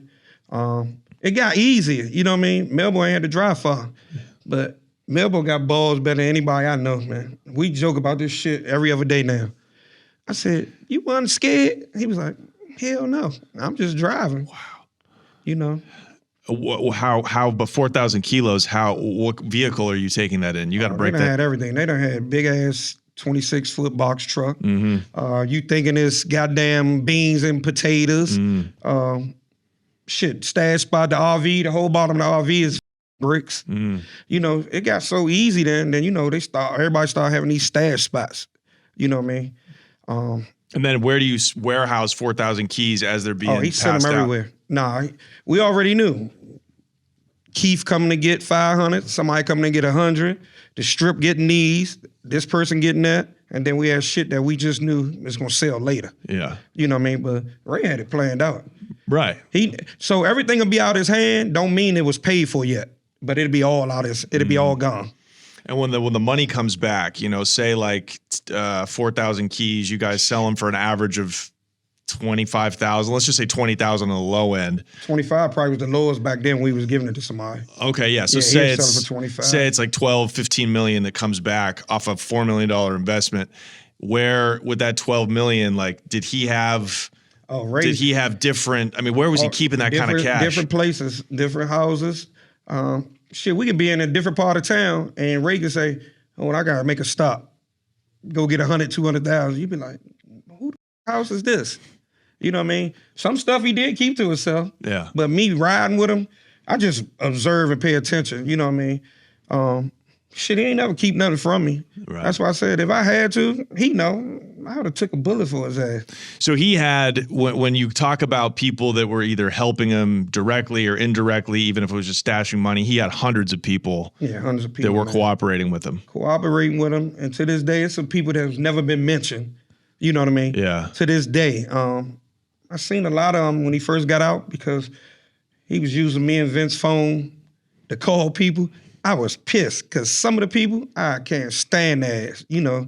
Why? Because they was out here, Rayful hot, you know, or talking with people that's talking about Rayful. Instead of checking them, being like, hey, I don't want to be indulged in this conversation. And Rayful FaceTime him, he be like, Whitey, Higger, what you call? I be like, man, that man was talking shit with somebody. And Ray was like, man, I forgive everybody. I forgive him. I be like, he's Jesus. Yeah, so he's the drug kingpin Jesus, dude. And then some of the people that like they saying he turned state on, right? They was calling our phone. He FaceTimed them. You know what one guy said? Man, I'm sorry. He said, Rayful, I'm sorry. I put you in that predicament. He said, I f***ed that money up. And I'm looking at the dude like, he said, you know White? He was like, yeah, I know White. I was like, what's up? And I said, at least he kept it real. He ain't saying that hot this and that. You know, D.C., everybody jump on a bandwagon. It's 1,000 million hot people, right? Rayful just the only one that's known, like not only from D.C. So if you talk about him or say something bad, you get a little publicity, or somebody gonna say you said it. You said it to the wrong person, you might get your ass punched in the mouth or something else. You know what I mean? Because there's still a lot of people that be like, I don't play with y'all like that. That man dead, leave it alone.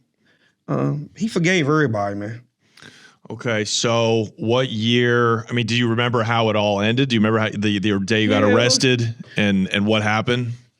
So before the 15th of April, it was around April the 9th or something. What year? That was 89. Okay. Oh, so this went on for years. Yeah. So like 1989, they got us April the 15th, right? So around the 9th, it was a restaurant called Houston's Restaurant in Georgetown. When I tell you if Rayful walk in that bitch, his table waiting, they already know what we eating. I mean, it was an expensive restaurant. Yeah. So these white shirt police came in there, DC police officers. We sitting there, and His name was Lieutenant McGuire. Pure asshole. He was like, I need to have a conversation with you. Ray was like, you hungry? Sit down. He was like, you want to tell the little man to leave? He said, nah, he all right.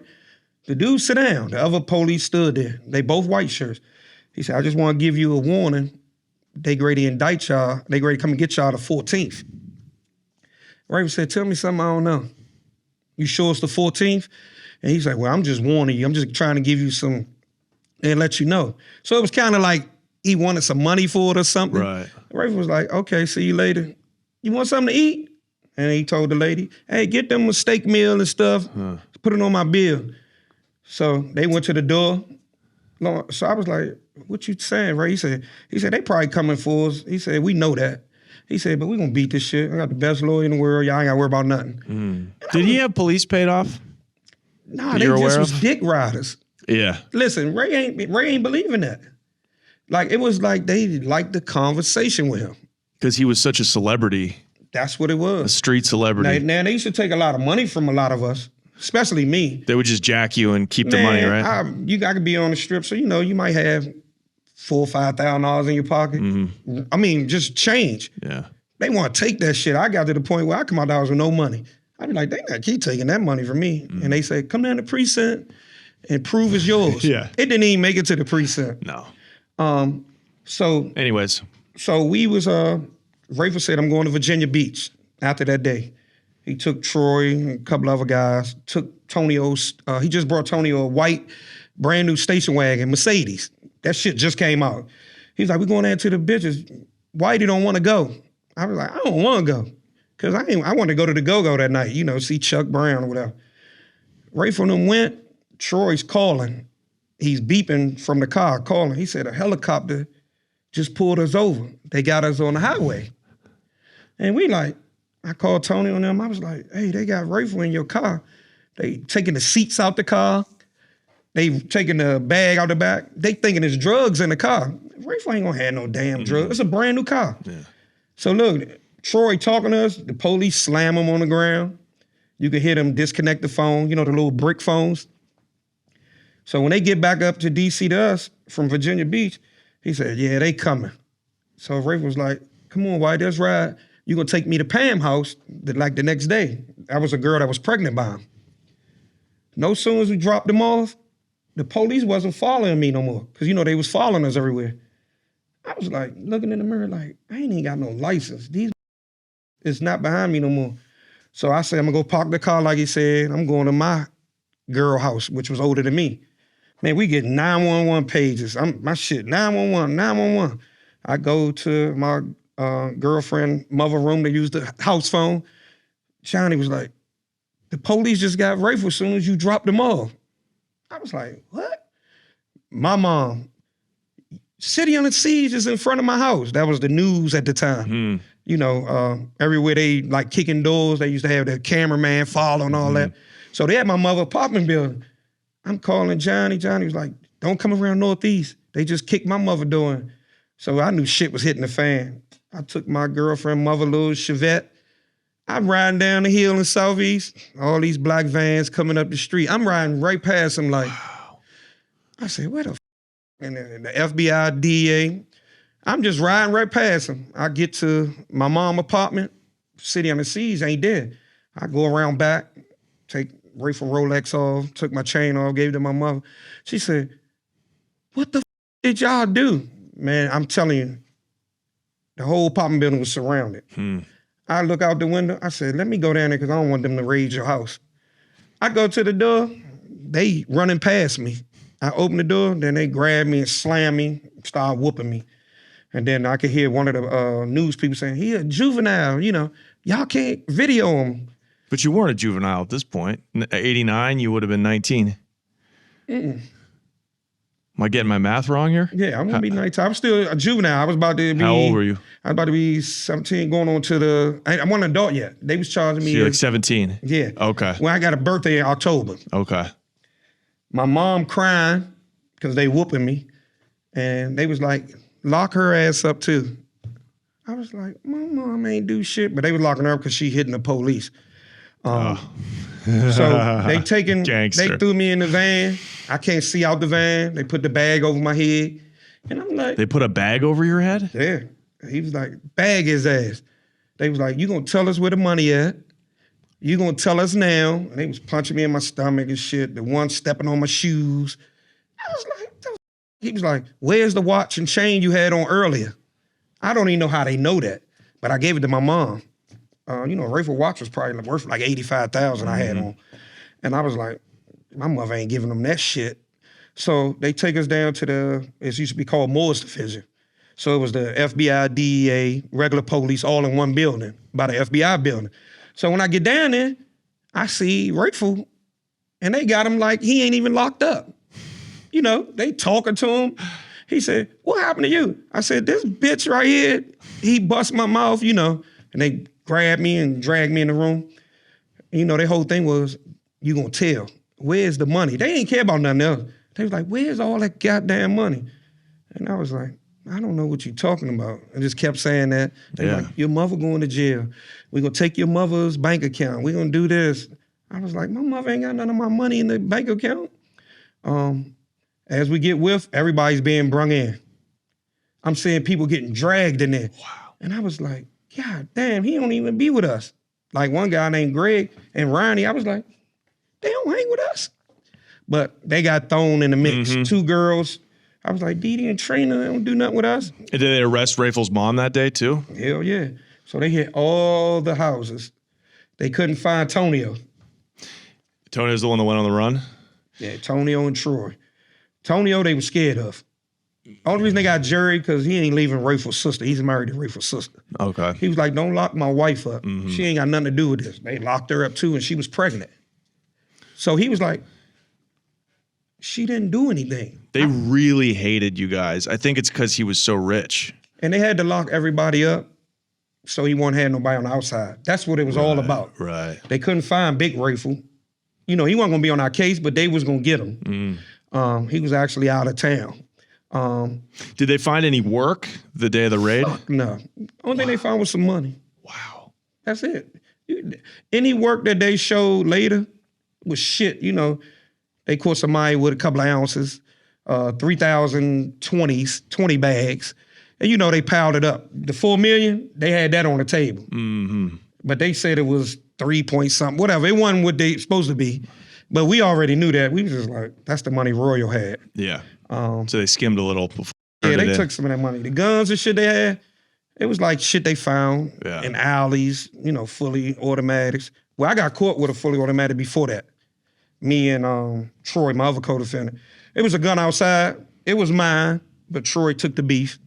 You know what I mean? Because he was like, Rayful gonna be mad. I can't let you go to jail. He actually a good. He's married to my wife's little sister. You know what I mean?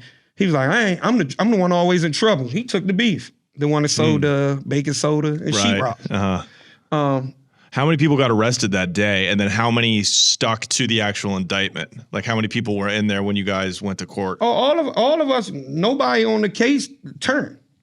It was people outside of the that you had a crackhead saying Rayful's gay on the stand. They was like, how you know he's gay? One day I had on a coat with nothing underneath it, and he wouldn't even look at me. We was like, where the f they getting these people from? Right, they took Ray kindness for a weakness. You know what I mean? Like back then, gay was like a unspeaking rule, but it was some men that was women back then. People ain't know, they was getting 10 and 20 bricks from us. You understand? You were giving that much work to trans people. They had money. Yeah. One of them still around, named Ann. He had a full sex change now. But back then, that's progressive. Looked better than any female I know, even to this day. And Ann got to be about 65. Wow. Okay. How many people were on the indictment? 80? No, 31. 31 people. 31 of us. So how long are you in? Or did they send you to the Metropolitan Correctional, like the federal lockup, or are you in county jail? How does it work in D.C. when you're waiting to go to federal court? So while when we first all got us, they got us there and we going to federal court, Rayful laughing. He was like, yeah, we made the big time. It ain't Superior Court. So I always thought Superior Court was the court. They take us to this building. and drive the vans and the cars onto a big ass elevator. And the shit go on the ground. So I'm like, I'm a Jew now, so I'm like, what the is they taking us? As soon as I got downstairs, they was like, take his little ass upstairs. All the J.B. Stevens and all these people wanted to talk to me.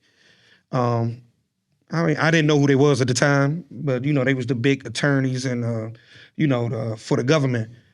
Look, if you tell us where the money at, we're going to let you go now. We're going to relocate your mother, your twin sisters, your brother. We're going to relocate your whole family. I was like, what money are you talking about? Yeah. They whooped me in there. He had the marshal actually beat me up in there. And then they was like, go get him a soda. Go get him some candy. I ate that shit. I drank the soda because the dude was like, you better eat it. They went and got the little warm-up cheeseburger in the microwave. I was like, I really don't eat meat. I ate it. He said, now you gonna tell us what? I was like, hell no. But when my mother get here, I'm gonna tell her you hit me. I mean, man, he whooped me some more. Wow. And then they brought my mom. What were they talking about? It's like you didn't know where all Ray's money was. No, so what it was, when we was being indicted, they knew Ray was moving that money. But we moved it right in their face. One time we moved probably 7 Army duffel bags, all hundreds. Gave it to his father. We put it all in the back of the Range Rover, and the feds was right there, but they just couldn't see the back of that vehicle. And his father drove right off with it. Wow. So, that was over millions of dollars. Of course. So they was like, gotta be money, because they hit all these houses and didn't get no money. They got, probably like 20,000. So they seized no real money from this case. They took a lot of his jewelry, but it wasn't all his jewelry. Right. They took the cars.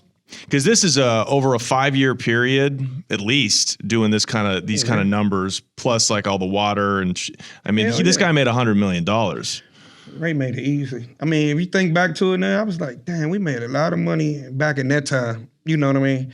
It's unfathomable. So there's a lot of misconceptions about like the evidence that they had, because again, like when you look at the footage, it was such a spectacular, it was like what they would have done for like John Gotti.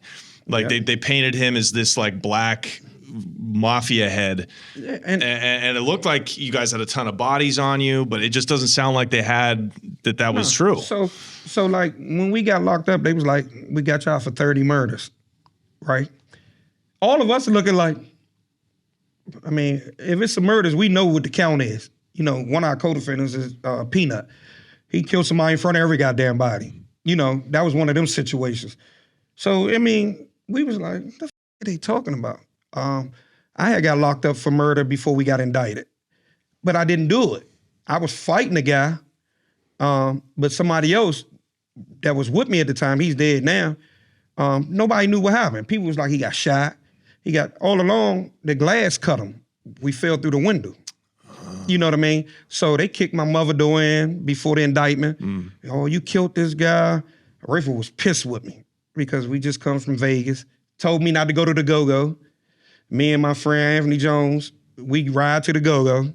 And at that time we had little street beefs going on. And this little guy ain't no hustler, no nothing, but a vantage taker. And I wasn't scared of him because I grew up with him. Shit, man was tussling like hell. But when him and Anthony started fighting, nobody seen that part. All of us fell through the window. So the glass cut a main artery and he died. So they was like, oh, he got shot. He got stabbed. Be honest, that glass killed his ass. Did they try to put that murder in the indictment? Or that non-murder? They tried. Yeah, they brought it up saying, well, why are we going to recharge you with murder? And I was like, nobody killed Wendell. Y'all stupid. You know what I mean? And I was like, what witness? Because it wasn't nobody but me, him, and the guy that take the money at the door. And he told them that it wasn't no knife, no gun, no nothing. So what about Peanut? Those murders. Peanut got found guilty on he gave him 15 years for the murder. But he had to kill him. You know what I mean? What was that about? So we was at a club. So back in D.C. at the time, you ain't had to have no ID to go in these clubs. Yeah, or drive a car. Hell no. I was going in a club that sell liquor. It was called the Chapter 3. So we always used to go there. So at the time, Peanut had a little beef with a guy named Brandon. His brother later you'll hear about his brother name was Big Ed Gary, that was with the Outpost shit and all that. They beefing really over a girl. You know, Nut getting money, hanging with Rayful and us now. And he will bust your ass. You know, he'll pull that pistol and shoot your ass. Rayful had him calm down. We all at the club. Some words was exchanged with him and Nut. So the guy Brandon walked up on all of us with a pistol. Rayful was like, man, you ain't gonna use that pistol, so you need to stop doing that right now. He didn't know Nut done went to get the pistol. When you pull a gun out and Rayful around, all hell breaking loose. Man, Nut emptied in his ass in front of everybody. I'm talking about stood over him and everything. Inside of the club. Right in front of the club. Oh, wow. So all of us left, and then you know the word was, Rayful got Nut to kill Brandon. That wasn't even the case. They was arguing, beefing over a girl. You know, and Brandon was more so a vantage taker, you know what I mean? And that murder was, they put that in the indictment too? Hell yeah. Yeah. That was the only one. So there was 2 other murders where Greg and Ronald, they was killed, and they swore Tonio and Jerry did it because it was a broad daylight type of killing. And when I mean they got killed, Ronald got killed just for being at the car with the guy. Greg, that's something different. They had to kill his ass, whoever did it. I had to help them, my 2 co-defendants out because I was out there. I was like, they didn't do it. What happened? Why were they murdered? Well, Greg was he was one of them light-skinned dudes that you would think was a punk, but he wasn't. And he wanted to prove it to everybody. And Tonio and Jerry was thorough. You know, Rayful grew up with Greg. So, you know, Greg had no problem with Rayful, but he was mad that he don't get him involved in the activities on the strip. He had to work for Tonio and Jerry. Jerry not going for that shit. And, you know, Tonio was more vocal. Greg would try him, right? Which was the wrong thing to do. So one day they down at the car, I'm out there, Greg pulled a gun on me. He put the gun in my face. He said, I should bust your little ass, but I know Rayful will be mad at me. He said, but Tonio and Jerry love your little ass. I should bust you. So I'm like, I ain't do nothing to you. I mean, he got the 357 right in my face at the ice cream truck. So I started backing up. He said, go tell him I'm down here. I did go up the street. Jerry wasn't there, and I was like, Greg just pulled a gun on me. He was like, what? Man, y'all get y'all asses from around here. I'm still around there, hard-headed. I walked back down the street because I was like, I ain't do nothing to Greg. You know, now I done went and got a pistol. I was like, Greg don't know. He do that shit, I'm gonna shoot his ass, and then I know I'm gonna get a good rep because he goes so hard, but Rayful gonna be mad. I walked down to the corner. I swear to God, all you heard was like 30, 40 shots. And I see a fat dude, which wasn't Jerry. Jerry was kind of thick. And I see a tall dude that's real tall. And I knew who that was. It wasn't Tonio. I was like, what the f-? Everybody was like, Tonio and Jerry killed Greg and Ronald. I said, no, they didn't.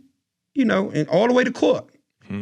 The prosecutor was so mad. I said, Rayful was like, I need you to, when we go to court, you got to be a witness for Tonio and Jerry. They trying to smoke their boots with that murder that they didn't do.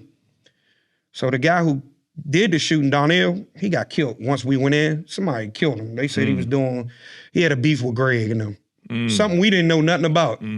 So they killed him while he was with his mama. The other dude, I never knew who he was. I seen his face. Right. And I was like, I was there. It wasn't Tonio and Jerry. So none of these murders, this is all like ghetto street shit. It had nothing to do with the furtherance of drug trafficking. Nothing. They just blamed it on Rayful, man. Of course. They even put Rayful with Marion Barry. Rayful ain't had no relationship with Marion Barry. For people that are a little younger that don't know who Marion Barry is, he was the mayor, the disgraced mayor of Washington, D.C. who got caught reelected. Got caught smoking crack in a hotel room, and then he got reelected. Hell yeah. Good for him. Okay. How long? Okay, but they tried, of course, to lump all of these murders inside of a larger RICO indictment to make it look like, you know, again, a mafia style operation. So you have 31 people on the indictment. Yeah. We don't have to go into like the super nuts and bolts of it, but essentially Ray's being charged with the Kingpin Act. Yeah, I Waco. assume. Yep, 848, running criminal enterprise. It was 2 trials. So, Rayful and all of us was on the first trial. But me being a juvenile, I was on the first, but they kept taking me in there because they didn't want the public in there. What were you charged with? And what were the other people? Conspiracy. Everybody was charged with conspiracy. And the judge wanted to tape my mouth when we first went in because, my lawyer telling me conspiracy is hearsay, she say, right? Whatever. And I was like, that don't make sense. I'm thinking, they telling me some bullshit. So I'm like, where's the jury? They was like, y'all got anonymous jury the first time ever in history. Anonymous jury. How crazy is that? Yeah, so my lawyer was like, they can't do this. So, he was fighting that. Yeah. Fighting it. It's unconstitutional. It's unconstitutional. Yeah, so at this time, they took all of them over D.C. jail. They took me to Oak Hill, which is a juvenile place, maximum security. So me being the dumbass, I got down there, got in some shit about the guy that got killed. They saying that I killed some guys that just don't know what they're talking about. We whooped the shit out of them. Me and, people that just got with me, you know what I mean? And I tried to escape, trying to run the vehicle through the fence.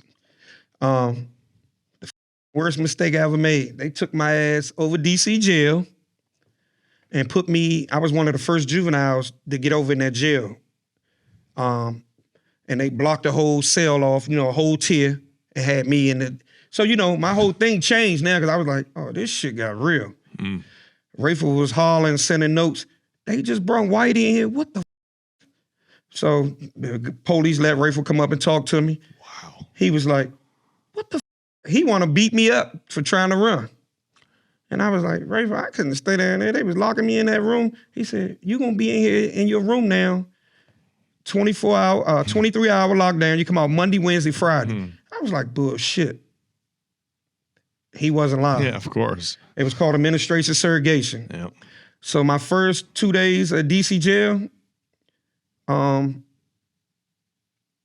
flooded the toilet. I flooded the whole tier because they was with us, they was like, oh, they said, make you sweat. You gonna end up telling, And I'm hollering, I said, I'm gonna flood this tier, and when I get some matches, I'm gonna set this shit on fire. What were they trying? Were they coming to you with deals? They was trying to make the police make it bad for me. Don't give me the food. Right. Were they coming to other people in the indictment though, trying to get them to flip on Ray? Everybody, but none of them could say nothing. Only one gonna say something is Tony O'Jerry, right? Really, one of Rayful other sisters. Everybody else is like, they can't say no major shit. And they love Rayful so much. That's why nobody flipped. Wow. You brung some girls and said money laundering. Because they did, one time they went to the stores and brought some clothes or some shit.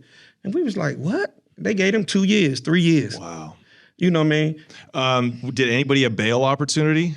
I mean, clearly after you tried to escape, you didn't, but. They wouldn't even let me go to my mom. Yeah. I still was a juvenile trying to be charged as an adult. My mom was like, they made her, y'all gonna let him out? And they was like, no. The prosecutor said, we need birth certificate. We need where he was born. Because they was acting like I was older than what I was, and I wasn't. They froze my mother's bank account. She probably had like $5,000 in it back then. My dad, they went and got him. He had a nice penny in the bank. They froze his shit. So he hated my ass, and he hated Rayful. Yeah. He was like, I didn't know he was a drug dealer. I was looking at my father like, you was high. You don't even know anyway. Even though he went to work every day. Right. So long story short, get over to jail. I'm getting a Pizza Hut, Kentucky coming to my cell. My girlfriend at the time, I called home for collect. She said, Rayful just got somebody to bring me something. I'll tell you when I get there. She come and visit me. It's a glass. She said, I just gave the police 10 baby oil bottles full of Dom Perignon and gin. I just gave them 3 pounds of weed. That's for Tony and Jerry to smoke while they in there in Mangy. And I gave the police $4,000. Rayful said, just give it to them. And I was like, who brought it to you? She was like, some white lady. And I was like, so we really ate and did anything we wanted to. Ray set everything up. everything. My cell, they moved me so I can watch TV through my cell. Wow. Drinking in there? I didn't drink, but when the shit came to me, I had to give it to them. You know, the baby oil bottles looked like baby oil, but it was gin. Wow. Only thing I asked for was roach spray. DC jail, the roaches eat your ass up. Right. So the police was like, why you want roach spray? I was like, man, you turn the lights off, the roaches, you turn the light off, turn it on, roaches everywhere. I don't know how the people survive at DC jail. DC jail was up. Yeah. That's like the South. Yeah. You know, like it's that's some real South shit. Yeah. So how long are you in there fighting before you guys go to your first trial? Shit. It was like every day we was going to court. And then then one day they came and raided the jail. So they was like, they raiding the jail, the FBI, you know, some people could see outside. And we like, what the It was all for us. Wow. Y'all ass going to Quantico. They took me to Richmond. I don't know why. They took me and Antonio went to Richmond first. And it was about some guns. Because remember I said I got caught with a fully. But Troy took the beef.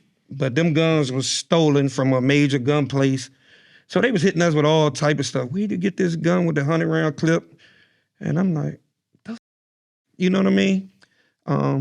So we get the Rayful and they take them to Quantico. Tonio gets shipped back to Quantico. Then they taking me to Quantico, but keeping me separated. So they took me to a cell, and it's a white guy beside me, but he in shape. I'm talking about nice shape. I mean, his haircut neat. You would think he a police. So I'm thinking, man, it's a police. They trying to play like he locked up. Turned out to be Oliver North. Wow. You know, and when he told me his name, I was like, man, I'm not talking to him. I don't even know who the Oliver North is. So one day, the Army come in, the Marines, they bringing in Noriega. And he was on your cell block? All that whole cell block is these people. So they was like, everybody staying away from the cells, you know, military people that's locked up. And they was like, oh, he's the big drug dealer, you know, he ran a country. President blah, blah. of Panama. Yeah. So we like, I don't know. I was like, I ain't never heard of this damn person. Oliver North, one day he said, you gotta chill out. He said, if it's something you want to tell him, you should do it because they're gonna try to give you a lot of time. So one day they bring his uniform and I was like, this motherfucker got all these medals. I told my mom and lawyer the name. They was like, y'all don't watch the news when you're in jail? I was like, over here we ain't got no TV. It was his ass. And he was like, you won't see me probably again. That never came back to that cell. Yeah. Well, he didn't do much time. Nope. And he said it, but he told me, you should tell them what they want to know so they can relocate you. I said, I'm not doing that. But wow. He said he wasn't coming back. After that second court appearance, I didn't see him no more. Yeah, he took the time for Reagan and the whole administration, basically. They treated him like royalty, man. Yeah. Listen, he had regular soap in there from the streets, cologne. His shoes were shined in front of the cell. And when they brought that uniform, I was like, damn, he got every medal there is. God, that's wild. Just a kid from D.C. and you're locked up with the most scandalous figures of the entire history of the drug war. And then, so how long are you in there? Yeah, when do you actually go to trial? So we started going to trial. The day that they say we can hear the helicopters coming, but I can't see Rayful and them. Nutter's semi supposed to be paralyzed. They sent me and him to Lawton now, right? They said we going to Lawton when the court date was starting. We was like, why are we going to Lawton? That's a state prison, but you know the stories of Lawton. Yeah. And I done visited Lawton. It's a really bad place. This shit was up. I mean, it ain't no other way to put it. You didn't go visit nobody unless you knew somebody that's gonna protect you or something, because you get your ass killed going to visit somebody. So the helicopter getting Rayful on them. The news out there. They would transport Ray to the court in a helicopter. That's yeah. So Nut is paralyzed, the one that got locked up for murder. Yeah. Right before we went in, he got shot in the barbershop with me, Rayful, and all us. And he wasn't paralyzed like everybody thought. So when they locked us up, we was like, just keep playing like you paralyzed. So he in the chair, but he can walk the whole time. They put him in a car, they put me in a car, and they flying them and they driving us up. And they was like, your little ass getting in a helicopter next time talking to me. And I was like, I don't care. I was like, at this point, what I'm gonna do? I can't say no. They got with their nut and can walk. That's what happened. They was like, my lawyer was like, can Columbus walk? I said, no. I ain't gonna tell my lawyer the truth, because I was just like, I ain't gonna say nothing. Rayful was, that's the first time I seen him kind of worry. But when we was getting on the helicopter that last time, he's like, I'll be back. I looked at Rayful and was like, man, we on a helicopter, they about to convict our ass. You know, he was like, they can't convict us. None of us got caught with nothing. And that's the shit he stuck with the whole trial. He still didn't get it. Did they offer him any kind of plea deal that you know about? Yeah, they asked Ray to, so at the time they wanted to know who that Colombian connect was. Yeah. And people don't realize Pablo Escobar's sister, Rayful was cool and close with her. Wow. That came out later. You know, Rayful was gonna keep most of that shit to himself. Right. So it was the Medellin cartel that he was Definitely working with. was. Wow. And to this day, she used to say, oh, I'm gonna get his ass killed. You know what I mean? But he didn't tell on her. So, you know, we don't know why was that the problem. Right. He didn't tell on her. He didn't tell on Chicky and them. People don't know that. Chicky still talked to Rayful when he got out until he got killed. Remind us who Chicky is? Chicky is the Colombian connect that was in jail with him. Right. And, you know, we talking 500 to 1,000 bricks, and you selling that shit from jail. Oh, that's right. He was the connect in jail. He was his roommate. So right. Okay. So he didn't, just focusing on the first trial, Ray didn't flip until he got caught for the second case when he was already locked up. Already locked up. So what happened with the first case? How did that adjudicate? So it adjudicated bad. They let Rayful come and talk to me with my lawyer. And like I said, Tony on jury was getting blamed for 2 murders that wasn't theirs. He's like, you gotta go in there and tell him, you know, I knew Donnell did it, but Donnell was dead. But you know, that street code shit was still don't say nothing. Rayful like, he's dead. We didn't tell him to do that shit. We don't know what that was about. I said, all right, no problem. So, you know, they called me as a witness, but they was tricky because they wanted to, well, where's all the money at? You know, it jumped all the way to something else. I was like, I never seen no money.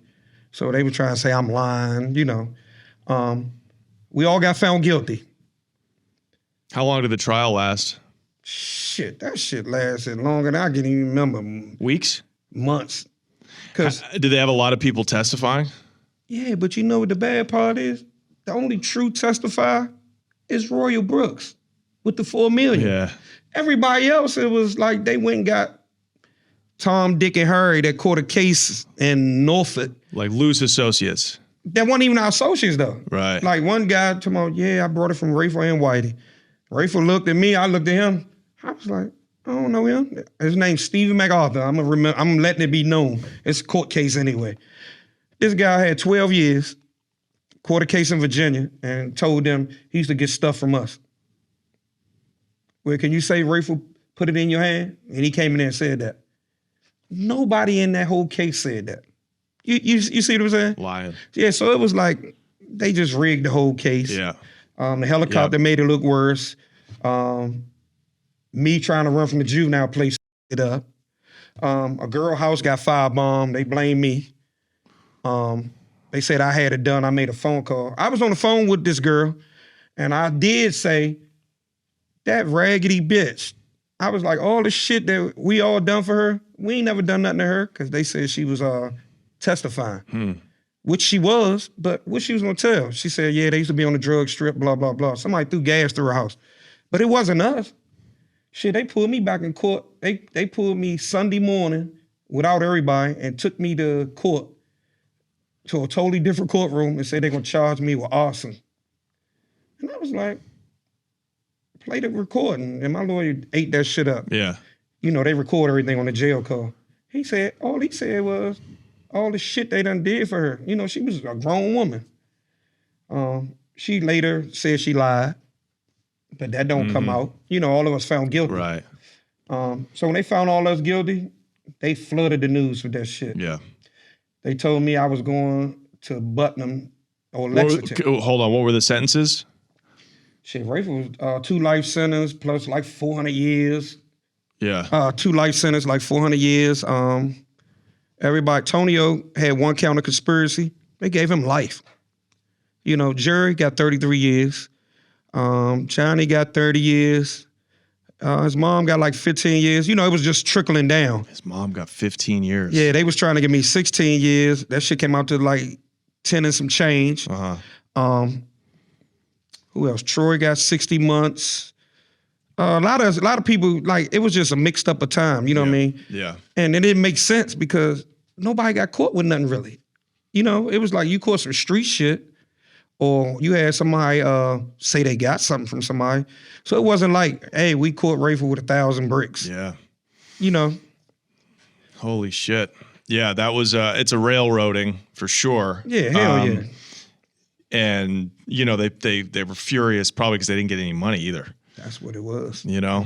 Every talk was, even when we got found guilty, my lawyer was like, you know the DA and they would like to talk to you if you know where any of the cash is. Yeah. I told my lawyer don't come to see me no more. Because I was like, I'm found guilty, what the f? Yeah. And then they said I'm going to the federal prison as soon as, you know, you already turning 18. Yeah. They sent me to Lewisburg. Lewisburg. But they kept me in the hole, right? Rayful was in there and I didn't know it. So I'm in this room, man, all I know is when we drove up with the marshals, they drove me in a car. I was like, Lewisburg Penitentiary. You know, I know all the people Rayful used to take care of, you know, Lorton dudes. I ain't gonna lie to you, my stomach was up. I was like, I should have stayed in that juvenile place. The first knock on my door, some dude walked up to the door. He was like, hey, little youngin', what's your name? And I learned, you know, Tony and Jerry be like, don't talk to nobody, blah. He was like, man, I'm talking to your little ass. He slid a note under the door. I read it. It said, Rayful gonna be up at the count. I was like, how the f did he know I'm here? But he knew everything though. Yeah. Man, they let him come up. They cracked the door. He said, man, I can't. He said, you can give him a handshake. Rayful gave me some clothes, some food. He said, they're not gonna keep you here because your security level is high, but you're not built for this. I think my shit was like a 37 or something, 38, and I don't know why, the enhancements. And I was like, he said, you got caught with that gun, you know, blah, blah, blah. I was glad as shit. I was in there 42 days in that hole. Man, I was so glad when they said, oh, you about to get on, you going to El Reno. You going to Harrisburg Airport. That was the worst shit ever, man. What? Hole in Lewisburg? Nah, when I left there, I thought that was the worst. But when I got to the airport, they put a black box on my handcuffs. I was like, the f is this? Oh, you a rabbit. I was like, I ran from a juvenile place. The f are you talking about? I kept talking. They put a bag on my head on the plane. I was like, and the dude beside me was like, I bet your little ass will shut up now. They put a bag on his head. Man, I was laughing. I was like, I don't know where I'm going. Got to this airport and landed. Dust storm, it was El Reno. And they took me off first. I was like, why I'm being treated like this? You know what I mean? Got to El Reno. That was up jail. That shit looked like an old movie. Now, I think I want to, in the interest of time, I think I want to maybe save most of the stories about your experience in prison. Maybe we could do that on the Patreon. But I want to talk about what happened with Ray, how he got the second case, and then eventually how he ended up cooperating, because people are going to want to know that. We got to get that out. Yeah. What did how was he feeling when he had this double life sentence? Like, what made him go back to moving keys behind bars? Like, it just seems so crazy. So Ray took that shit better than everybody. Couple of tears, you know. Some of us looking. I'm looking at my mom like, the fuck? You look over to Ray, he's smiling. He's like, we're gonna get back. He said, they railroad us. Yeah. He's like, on appeal. He was the new lawyer he was getting was Billy Murphy. He used to be a judge in Baltimore. He came to me with notes and telling me, Rayful was like, don't talk to nobody. Wherever they take you, don't say shit. People gonna be trying to get in our case to get their time off. Y'all gonna be all right. Ray smiling, and I'm looking at him. Man, I was so mad at him. I was like, he said we was gonna beat this shit. You know what I mean? Yeah. But they was like, he's going to Lewisburg. I touched down in El Reno. Ray, we writing. Ray said, we gonna be all right. We just gotta do what we gotta do to survive. Me not knowing meaning that he's hustling or get ready to do something. Right. But what's the odds? You put Rayful Edmond in a cell with Chicky Did they meet at Lewisburg? at Lewisburg. Okay. Put them in the Wow. same cell. Yeah. I mean, I'm just saying, what's the odds of that shit? That's crazy. All them vacant cells, you put Rayful in the worst block. I want to say it was D block, if I remember right. The worst block, and then you put him in a cell with somebody that got all the connections to any product you want. He just don't got nobody to sell it. to move it. Okay, so and Cheeky explained his connections. Was he connected to Pablo Escobar, or who was he with? Indirectly, his mother was Giselle Blanca. Oh, really? Hell yeah. So Cheeky was the son of Griselda Blanco? Yes. Is that a fact? That's what they said. I'm not sure. Can we look that up? Because I know a lot about Griselda Blanco. She's somewhere they connected, however the case was. I don't think maybe not his son, but maybe Yeah. connected to him. Because Yeah. all of her sons are dead. Is Cheeky dead? Chicky dead. He got killed as soon as he got out. Oh, might be. The only one who's not, the only son said- is Michael Corleone Blanco is the only surviving son No, of it is his Griselda. mom. Because Michael Okay. used to write Rayful. Ah, okay. Even when that little TV show came out, Right. we was all like, Chicky got killed just like her, somebody on a motorcycle. Because they deported him back to Colombia, right? Yes. Okay. And Rayful was still talking to him. Wow. Even after the shit hit the fan and they say Rayful tell him. Right. Chicky didn't cut Rayful off. So what that tell you? He didn't tell him Chicky. Right. That's why I said people got this misconstrued. I see. I see. But you put them two in the same cell. Okay, this is wild. So how much time does Cheeky have right now when he meets Ray? Shit, I think he only had like 8 years or something left or some shit like that. Okay. Yeah, you know, they was gonna deport his ass. Right. They hit it all from day one. Like, Rayful used to write and be like, oh, no, I got a good celly, Chicky, good dude. He said, if you need anything where you at, he'll make sure. That's not a lie. I was in El Reno, Gene Gotti, that's John Gotti's brother. Never knew who this dude was, walking around the yard. I know I heard of Gotti. He was like, they was like, the guy want to talk to you with the Eddie Bauer coat on. I was like, who the is this with an Eddie Bauer coat on in jail? Rolex, plain Rolex. And he was like, my name's Gene. He said, a friend from Lewisburg said to give you a little survival package. And I'm just like, and L.A. Roy was just like, Whitey, take it. Somebody Ray know. All along, it was Chicky that did it, Wow. you know? And I'm just like, I don't even know him. You know what I mean? Right. Never knew what Rayful was doing. You start hearing it through the federal system, though. They was like, man, Rayful blessing people. Why, you know, your homies and shit, because they on the street running their mouth. Right. Okay, so Ray's still got people, wholesalers that didn't get caught that he could move work to. Yeah, even guys that we never with before. You know what I mean? What's up? Chicky was Osvaldo. Oh, he was Osvaldo. That was his name. Okay. Yeah. So his Yeah. first name was Osvaldo Blanco. Okay, Yeah. got it. Yeah, no, I'm that's sorry I definitely even pushed back on that. I Oh, just no, it's definitely his mother because I could find some letters and show you Ray Wow. writing about him and whatever. Wow, that's amazing. I don't even think history, because people know a lot about the Griselda They don't know saga that shit. and they know a lot about Ray, but that is Even- fate. That's Yeah, crazy. see, people don't even know, like, you know, that story. Melvin Butler got a lot to do with that Giselle Blanco, the black dude she was messing with. He was under Melvin Butler and Waterhead Bow and them. Right. People don't know that. He cut them off and started with her. And they was wondering where she was getting shit from. You know, where he was Yeah. getting it from. But Right. Okay, so he's obviously Osvaldo Cheeky still has Colombian plugs that are bringing it in. hell yeah. So he and Ray is getting in contact with his dealers, his distributors. And they was taking it straight to D.C. They didn't even have to go outside of Maryland really to get it. You know, and they was paying at first. But you know how, so D.C. got a bad reputation.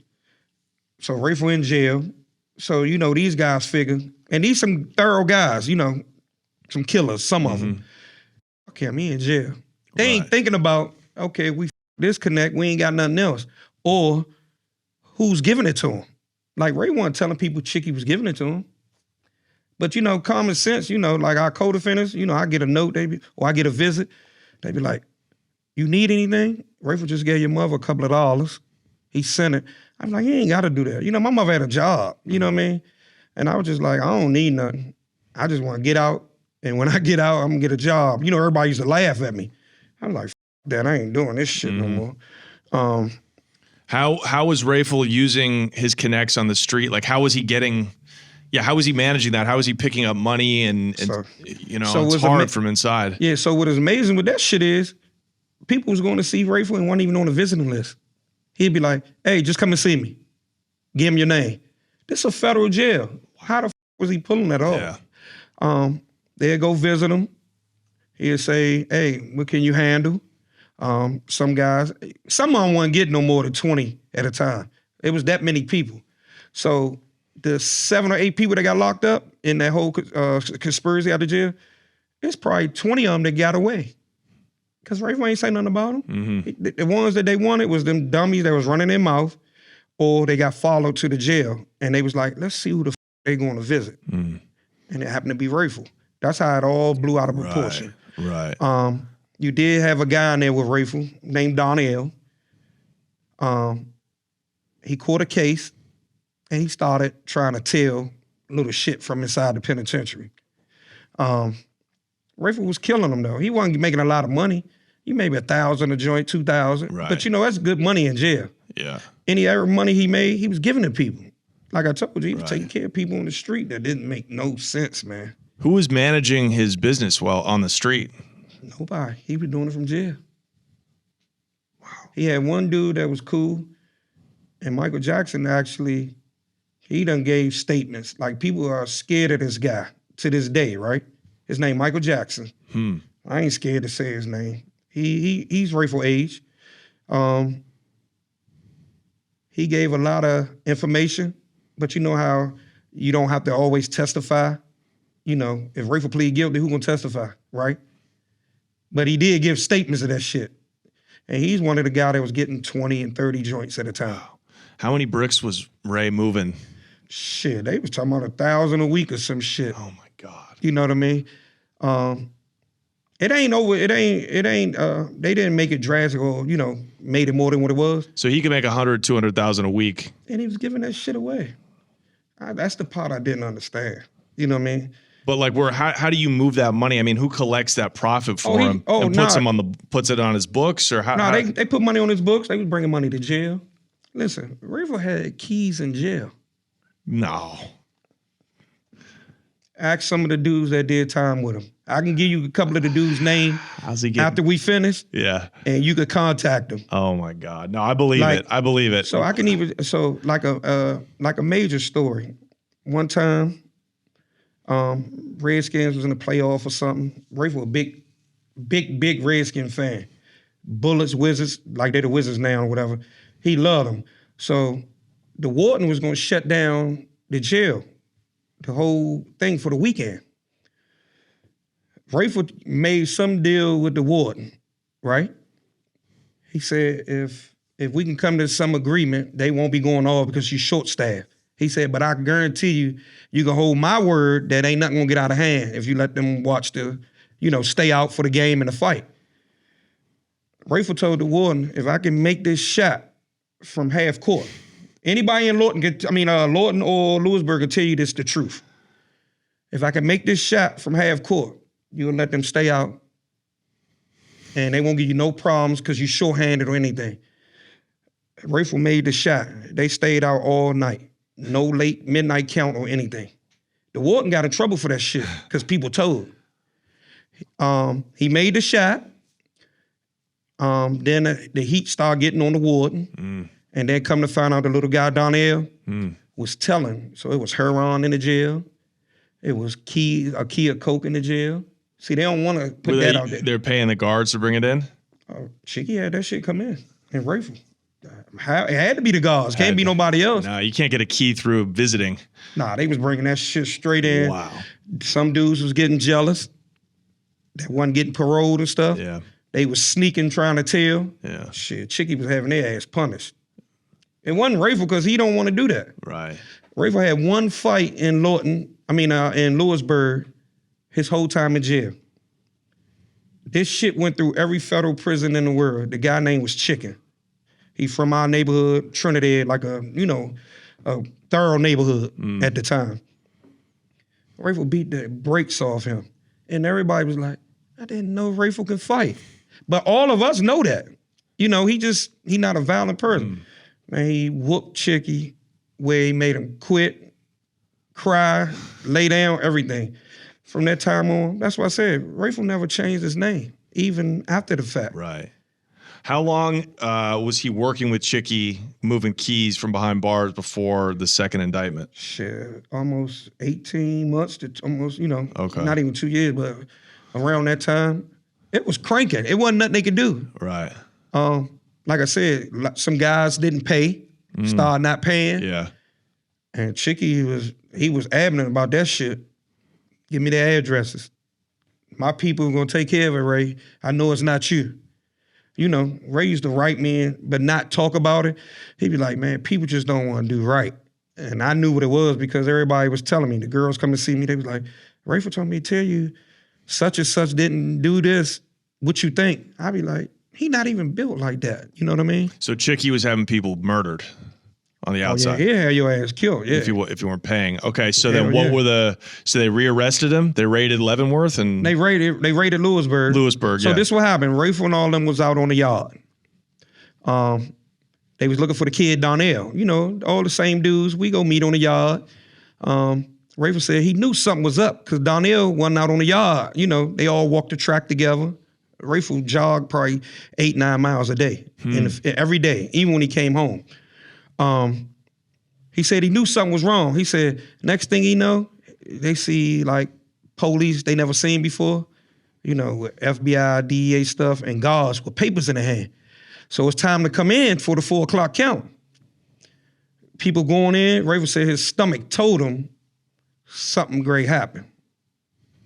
They had a picture of Rayful saying, grab him off the yard. He said he went to walk out and they grabbed him and said, the warden wants you. They took him straight out of the penitentiary and they took him to a hotel. And they said, we have X, Y, Z visiting you, talking on the phone about you, coming to visit you, not on the visiting list. We followed them. What you want to tell us? And Ray was like, what do you mean? And then, they gave him the story. We'll let your mother out right now. Wow. He didn't say yes, no, right then and there. You know what I mean? He said he wanted to make some phone calls. And he called all his co-defendants, even the ones in jail. They made it where, call Tony Lewis, let's call this person, let's call that person. By that time, it's like, God damn, what do you do? Anybody else would have been told if that was the case. I mean, his mom been in jail all these years and didn't have nothing to do with our case. So because he's doing double life, he doesn't know if he's going to win his appeals. And they told him, they like, we're not giving you a dime off of your sentence. Right. And he was like, so what is this conversation? We'll let your mom go. Yeah. We know she ain't had nothing to do with it. Right. Now, you got them people saying that when they charge your mom. Know. That shit is a railroad. Yeah. You know what I mean? The conversation me and him had when he called me, I was just like, damn. I said, nah, Boosie need to be out. I don't give a who it is. Right. I mean, he was like, you grown now?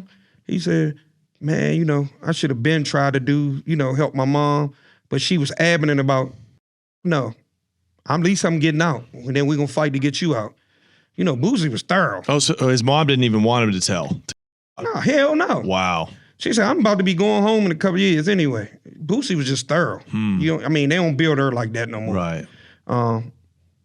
Whatever jail she was in, she ran that shit. Wow. I can tell you that. Yeah, and his sisters. Yeah, so it was like, and she was a government worker. Right. Remember this, she worked for the government almost 28 years. Right. So they weren't involved in drug trafficking, really. Hell no. Just money laundering. Just whatever. Yeah, because they were like, money. Oh, he brought his mom a house. that wasn't even the case. She Yeah. actually brought her own goddamn house, you know, Yeah. but it was a nice house. But Ray didn't listen to her. No, Ray didn't listen to her, and he was like, they gonna let Boosie out. They got the papers drawn up. He said, them dudes ain't paid, man, but I don't want them to get killed, you know. I'd rather their ass be locked up than killed. That's just how he was. And, you know, that word travels so fast. The DEA was like, oh, we gave him a fried chicken, and he told, you know, making up all these dumb stories. I was like, that ain't even what happened. He called every co-defendant. That's how respectful he was. He was like, you gonna hear some shit, but I gotta get Mama Boosie out. You know, her she's getting old, she's sick. She not make it for a couple of more years. Yeah. When that shit hit the fan, it was just like, God damn, you know, everybody. Yeah. I don't believe that shit. You know, nobody believed it, but then you had, you know, these guys start getting locked up. But they dumb though. You know what I mean? If I owe you, like I said, $300,000, and I tell you, you say, how much money you got, Whitey? And I say, I got $56,000. All right, just bring me that. I'm gonna give you another 50 bricks. Don't you think something wrong with that? Okay, so Ray was cooperating against the people on the outside. It wasn't nothing but like 7 guys. Right. Yeah, they make it bigger than what it was. Right. It was more people than that, though. You understand what I'm saying? But them the guys the police got on because they was hot already. On the street, they was making too much noise, or in the shit, you know, where some shootings done happen and that type of stuff. What about Chicky? Chicky was sent back to, he ain't telling on Chicky. Chicky was deported. Right. And then remember, he ended up getting killed. So that's so crazy to me. So Ray didn't even have to give up the plug? They knew it was Chicky too. Right. You know, they asked about it. Like, can you, he was like, I will not. He had a relationship with Chicky, man, like one of his brothers. Wow. He was like, that man loved me and I love him. He'll tell you that to this day. And the other brother that's still alive, Michael? he talked to Ray. Yeah. That's why I said people, you know. Wow. So it almost seems like they were doing Ray a favor in certain ways because he got to get his mom out and he didn't even have to tell him to connect. No. He was just giving up dudes that had already fucked him over anyways. Yeah, so the prosecutors, I could show you later, like an email. The prosecutors even put in a thing. Look, Rayful, Chicky gonna get killed. He was like, I'm not doing that. I'd rather him be locked up. Right. This email's from the prosecutors. Wow. So that's letting you know they ain't give a They wanted to grab these dudes that was in D.C. They was like in different neighborhoods. So, you know, if we can get one from Northeast, Southeast, Northwest, we could say we shutting some shit down. Right.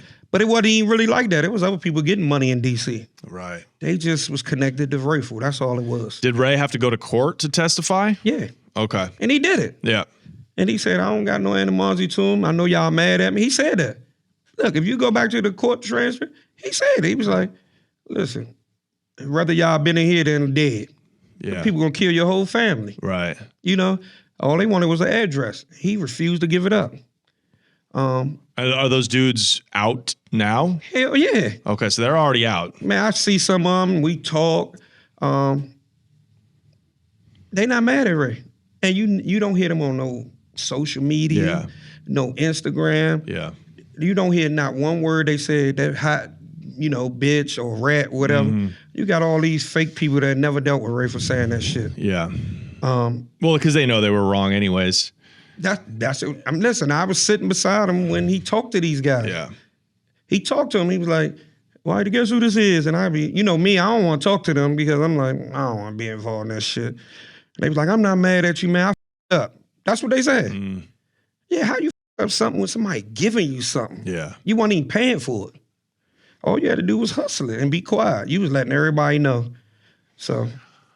Wow. And again, that's another myth, you know, that's another street myth is like they painted him to be this they painted Ray to be this really instrumental informant, this Sammy the Bull level rat. Yeah, they talking about 300 people and all this shit. Tell them to show the paperwork. Yeah.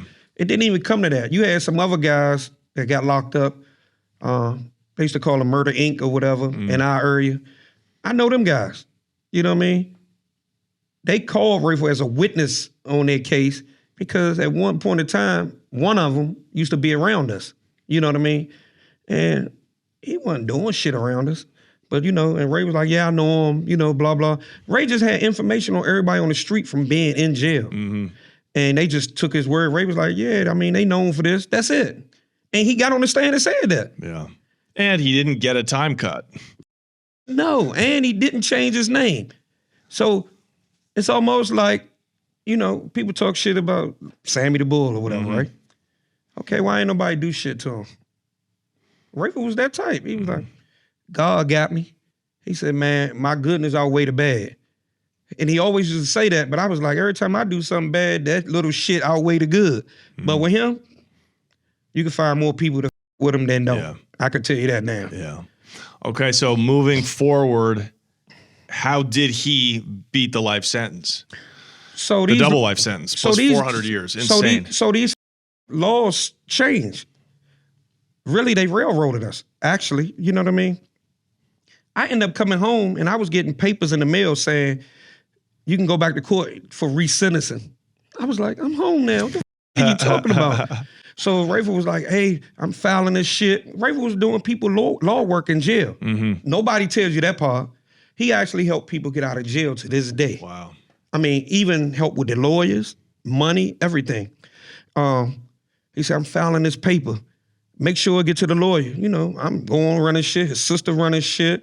My boy Vince paying for shit. His sister is mean. Rachel, yeah. She should be a lawyer. She not a lawyer, but she can be a lawyer.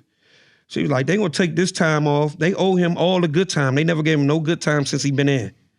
So he went back for resentencing. Well, can you explain the change in the law specifically?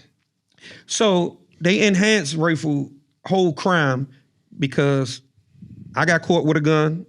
They saying Nut used a gun in a felony murder. But none of the guns was Rayful. Wasn't his. So if you look back, they was giving him points, making him super criminal.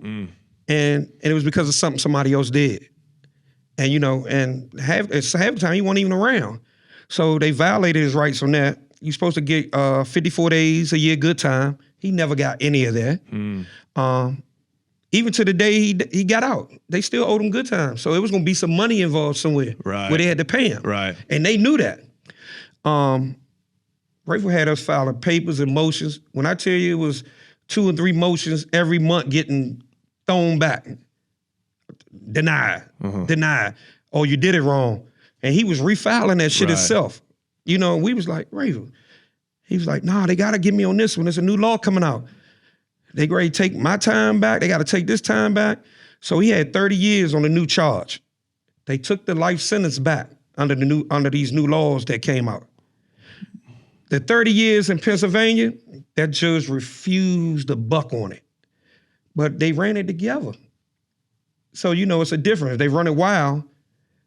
That means you got to finish one time and then do the other one. But he had 30 years in Pennsylvania, so they was like, he did his time.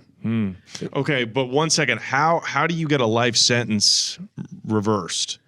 He had 2 life sentences. Yeah, 2 life sentences. So the first life sentence, they said his pointing scale was all screwed up. Right. So they actually brung him back to court. All of us came to court. I made sure I was the first one in. And the judge said, I don't know how this happened, but, you're going to remain in jail because you still have 30 years in Pennsylvania. But we got to take this time back from you. He's sitting there smiling. Wow. And, we ain't telling nobody because now it's a chance. Yeah. I knew it. I was like, they got to let him out because they great change another law. All these guys talking about it. So they got rid of 2 life sentences in one shot? Yeah. Wow. Yeah. That has got to feel. And with no cooperating at all. Right. But then you still have 400 years. Yeah, so how do you start chipping away at that? So all these fines and all this shit they started having to take it away because the coke law and the crack law, they changed all that shit again. Right. And you was like, damn, they got us on that shit. Let's see if they give him some time off. They gave him all of that time off, but Pennsylvania said, the feds say they letting them go, but we holding them for that 30. So that's where all this motion came in. And then, the talk was, it's costing us more to hold him. And we owe him, time. They even try to make him take WITSEC. Like, we giving you some money, we changing your name. He told me no. I told him, take it. You know, somebody offer you $700,000, $750,000, a new name, send you somewhere else. He was like, I'm not doing that. Wow. So he walked the yard everywhere he went, even after cooperating. He ran the kitchen, goddamn, in Arizona. He ran the whole damn kitchen. When the last visit I had with him, the police was crying. They was crying when he was getting released. At the airport, the police that brung him was crying. Wow. And we was like, when I left, the guard was like, we gonna miss him. And we was like, he said, man, he kept shit under control. Everything was positive with him. It's unbelievable. People don't know. He called in every Sunday at D.C. churches to listen to a goddamn church sermon. Every Sunday. Wow. People don't want to tell that story. Trina Stepman is the pastor. She has a church in D.C. Ask her. Wow. Didn't miss a beat. If it's 9 o'clock, 8:30, he's calling in and they let him stay on that phone for an hour or two to listen to the church. He made an impact. He was just a special iconoclast kind of person. Yeah, you ain't gonna find that again. No. It's impossible. Certainly not in the drug game. Nah, then they don't tell you beefs in D.C. You calling into a rec center and making these two neighborhoods stop killing each other. And they did it. Yeah. I didn't think that shit was gonna work. Cause I said, Rayful, they different now. I said, these youngers don't care. They be killing and don't know why they killing, you know, or they beefing and don't know what's the beef about. Right. There was some shit like 4 years ago, but you know, they keep it going. He's like, nah, they gonna listen. Listen. I was shocked. All the times he called in to my little league football team, right? Yeah. They don't know who Rayful is. They just know the stories, you know. And he be like, you know, make sure y'all listen. Boom, you don't want to end up where I'm at. You know, play football. You ain't guaranteed to go to the NFL, but you can get a job. You know, he was talking to him like that. And I was like, y'all good? They be like, yeah, we gonna win. You know what I mean? He was, you ain't gonna make him like that no more. He's a good guy. Hell yeah. So he goes in, when did his time start? 89? 89. And then he got paroled and he came home. 2024. Okay, so yeah, 25 years. No, it's longer than that. I'm sorry. It's 35 years. 35 years and 6 months. Something like that. 30, I got it written down. 35 years. Wow. And then they them on that. You know, I didn't tell nobody he was getting out. Me, Vince, his sister Rachel knew, and Jerry, which is her husband. We kept that shit so mum. My wife was like, where the are you going? I said, it's a good day. I gotta be somewhere before tomorrow morning. Shit, we hard ass to Arizona, me and Vince. We stayed in the airport all night. We got first class flight. We in the airport. The airport is not even open. I was like, man, because we didn't know how they was gonna bring them. We didn't want the news or anything. I had to finally call my wife, and I was like, I'll tell you something in an hour or two, but something wrong, because we don't see him. I get a call, my phone, I don't know the number. The police basically saying, look, y'all got be at the door. Rayful walking at the door, I already went through the metal detector because I'm thinking he already went through. Vince was like, I don't see him. Shit, this man's smile was so damn big. It was like, I said, this still be smiling. I'm crying like a little baby, you know what I mean? I think that was the best day right there for me. Oh, incredible. You hadn't touched him for 35 years. Yeah, for a long time. And even the people in the airport, it was some police undercover. I don't know who the hell they was. Like, it was a guy standing with us the whole time with a suit on. But you know, and I'm like, what's this guy? Every time we move, he move. Rayful come through, we hugging each other. I didn't know Vince was recording it. Rayful, he said, I'm free, thank you, y'all. You know, the whole airport looked like they turned around and was looking at him. And I said, oh shit, these people, they know who the he is. We walk him to the bathroom. I take all that shit off he had. We give him some clothes. Yeah. You know, I gave him my Rolex. Because he said, when I get out, I want your watch. I was like, I got you a watch. And he ain't want it. He wanted mine. Took him in the bathroom. He started crying. He was like, give me your phone. He called my wife. And she said, she just started crying. You know what I mean? She was like, that bastard didn't even tell me. I just ain't want to tell nobody. You know what I mean? Because I ain't want to mess it up. That was the best time right there, though. And so he's got parole. He goes to a halfway house. So that's the tricky part right there. They act like he was going to a halfway house that he could come out every day.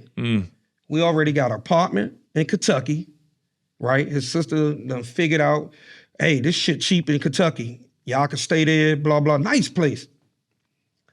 We get there, Rayful was like, this look like a jail.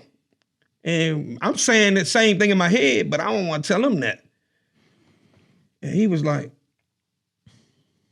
what the I don't want to go in there. He said it. He was like, I said, they say you come out every day. We're going to stay in a hotel right here on the corner until the apartment ready or whatever. Shit, I couldn't even get out the truck to walk him in there. Vince was like, get out. He was like, come on, Whitey, get out. I'm crying. I'm like, they lying to us. You know what I mean? So we walk him in. We go to the hotel around the corner. Ray is calling that damn quick. I was like, how the he calling us? And he just walked in there playing.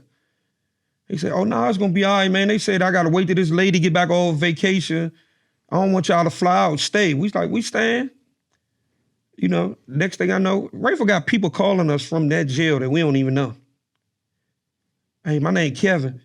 Oh, Rayful told me to call you, give you this address. He was like, the kids wear size 3T and 4T. I was like, who the f is this? Just taking care of people. Some dude that came through the federal system. Rayful got us calling home to send clothes. To send clothes to his girl that just, you know, got little babies. I was like, he ain't even been in there one day. Yeah. You know what I'm saying? It's unbelievable. The word travels so fast, though. We in the hotel. Yeah. We get the top flight, the best room they had. Next thing we know, we seeing like news trucks and shit. So I was like, we ain't going outside.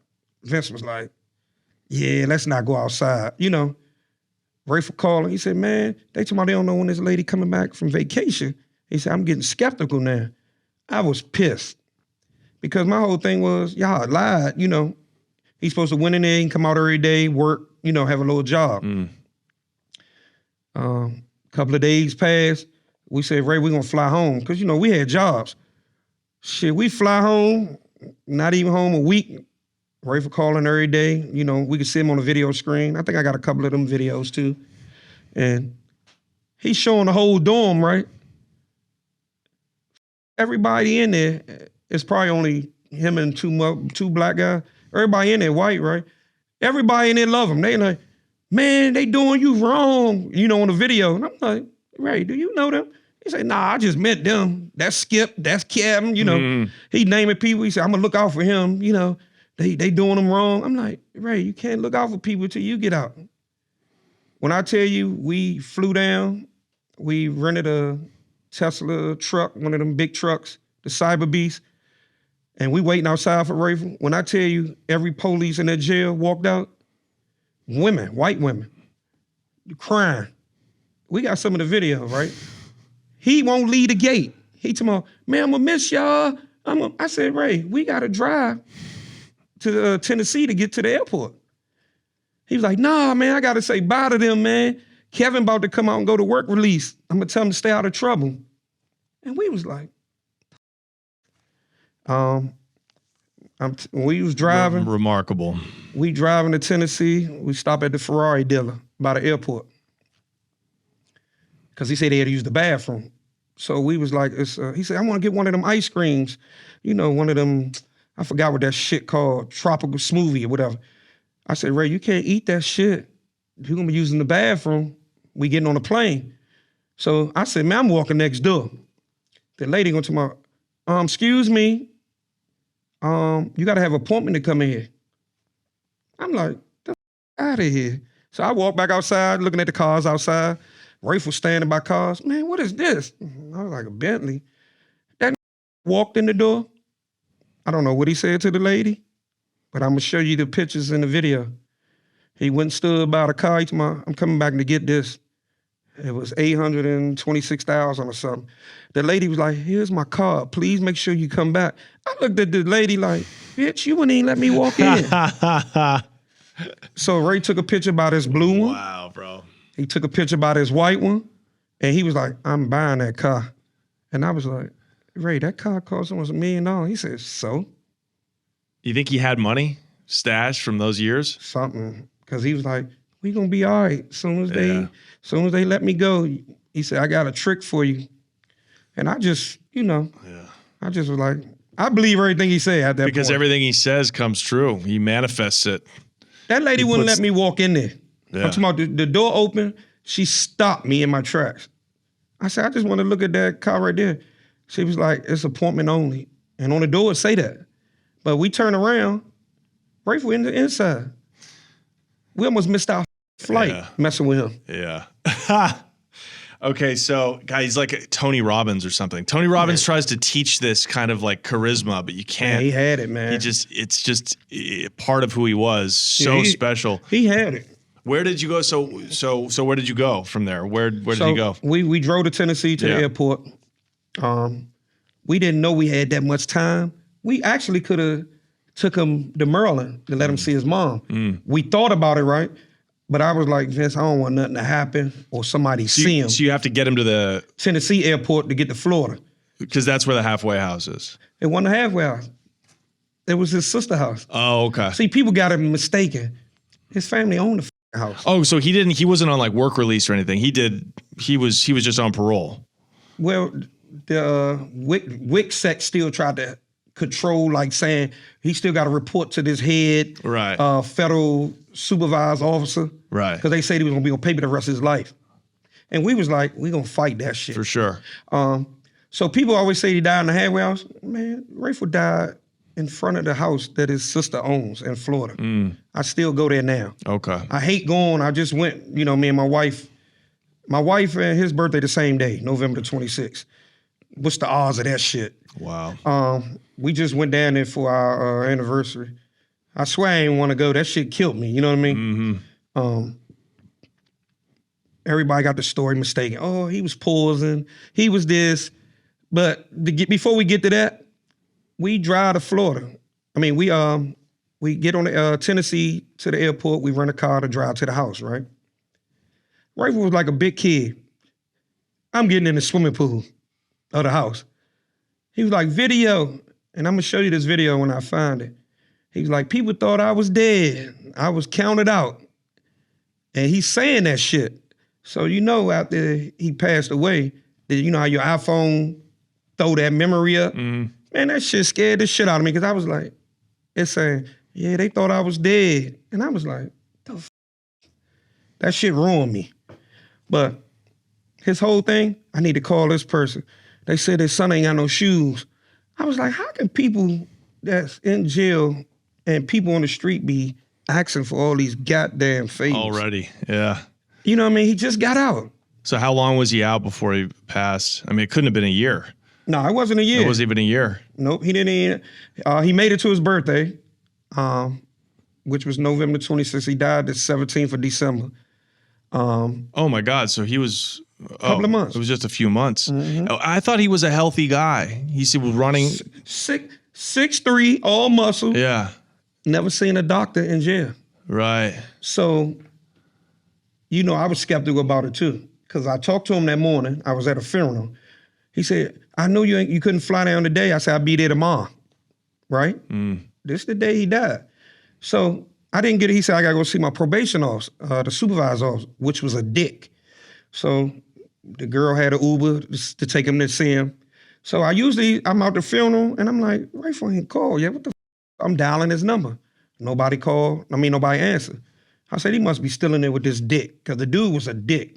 I mean, he was just like, I'm going to test you for drugs every day. Rayful ain't never used drugs, idiot.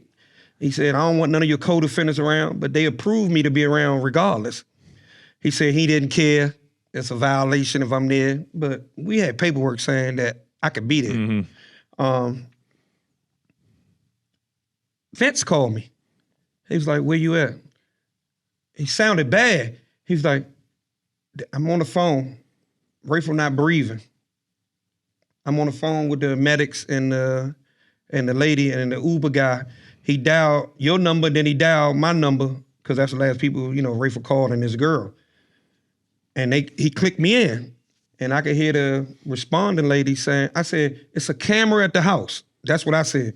I said, call Rachel, tell her get on the camera. We could see what's going on in front of the garage. And you could see them trying to resuscitate him. The lady did it for like 33 minutes. Wow. And then she was like, I'm gonna have to give up. And man, I think my whole heart dropped. I was like, don't do that shit. You know what I mean? I'm in my Hellcat. I ended up on the curve in D.C. I'm out the car. My wife, how they can locate you on your phone and shit. She was like, what is going on? I said, Rayful not breathing. Man, I lost my shit. And I was so mad because I didn't go, because he said, go ahead to that funeral and then come the next day. Because I would have been there. He wouldn't have been in no Uber. So the Uber was a little Asian guy, probably like not even 5 feet tall. He couldn't get him out the car. Yeah. We looked at the video, you know what I mean? Rayful's sister showed us, and I'm like, the f-? And he waited, so he thought he was asleep in the back of the car. Right. He said he got in the back of the car and was like, he said, all right. He said, thank you. You Rayful? He was like, yeah. And he said he went to sleep. So he had a heart attack in his sleep. But you know me, Vince, one of our other buddies, Jose, he was like race security. Shit, we hopped in Vince's truck and hauled ass down there in the rain. The police wouldn't let me see the body. And then, they was like, what's your name? And I was like, I told him my name. Well, he got you as like a son, on his stuff. But they wouldn't do shit. They was like, we got to declare what happened. I said, somebody poisoned him. Everything running through my head and mind. I was like, but Ray ain't gonna take nothing from nobody. He only went to the probation office. Even Vince was like, do you think somebody touched him or poisoned him? I'm like, being who he is, you think about the movie shit, and you be like, did the probation officer give his ass something? Because this bitch never called us, never said sorry for your loss to his family, because he was a dick. I even went to the probation place, but they wouldn't let me in. It's hard to know, man, because even with a guy as strong as Ray, doing 35 years under those conditions, it's hard to explain. It just depletes your body. Let me just tell you. And your mind, of course. So I got 7 stints. I done had 5 heart attacks since I've been home. Oh my God. So, the joke with me and him was, I was like, I'm gonna stay alive till you get home. Yeah. He was like, boy, you gonna be okay. I even had a heart attack on the phone with him before. Wow. Driving to the hospital and woke up on a helicopter. The second autopsy, both autopsies said main artery was clogged. Oh, they was gonna show me. I mean, I was like, nah, this shit, it is what it is. I had to sign for his body. I paid for it to get flown back. Mm-hmm.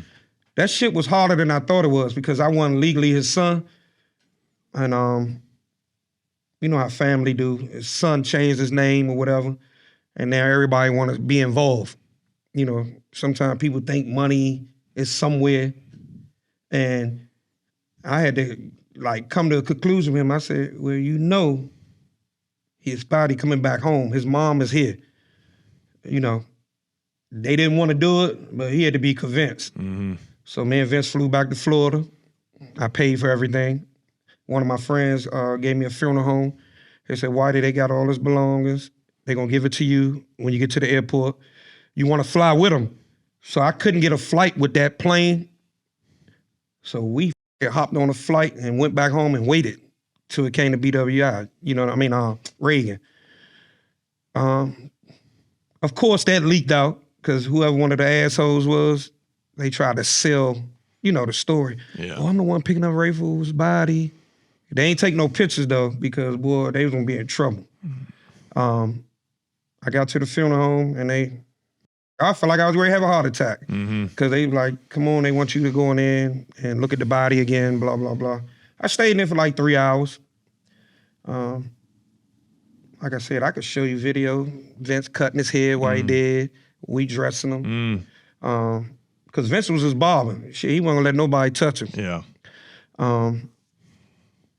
Like I said, it should have been me instead of him. I still say that because you've been locked up so long. Yeah. Well, I mean, what a epic ending to a guy with such a remarkable, misunderstood life.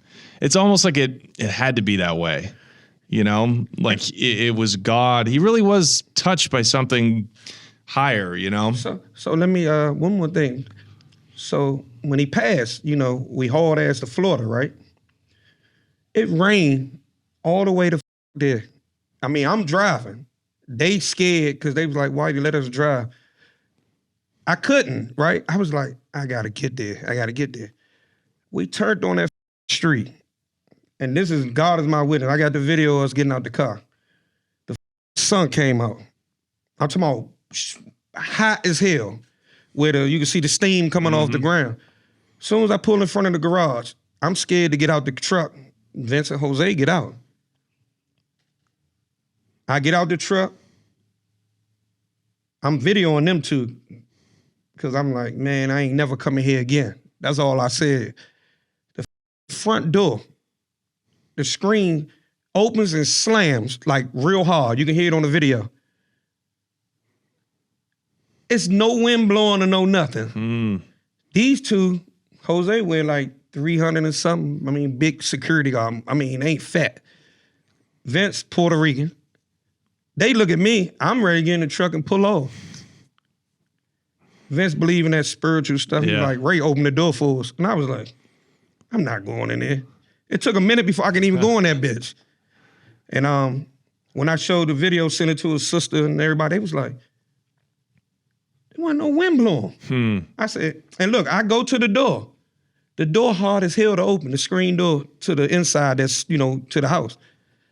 And my wife was like, that you can't even explain that shit. You know what I mean? And that just kind of is a perfect fitting to his life, which was inexplicable. A lot of it was just could not be explained. And then I didn't, you know, I wasn't there when they took the body and all that, right? I walk out to the swimming pool. So I walk back out front. I don't know why I went out there. I look in the trash can. The blankets they covered them up with, and some of his socks was in the trash can. I took it out and took it to his sister. I was like, what's the odds of that shit? Because I don't know why I looked in the trash can. Yeah. So I gave it to her. She was like, what's this? I said, look back at the camera. These the two blankets they laid on top of them until the, you know, the police and stuff came. People was calling the phones, you know, they was my phone and Vince's phone.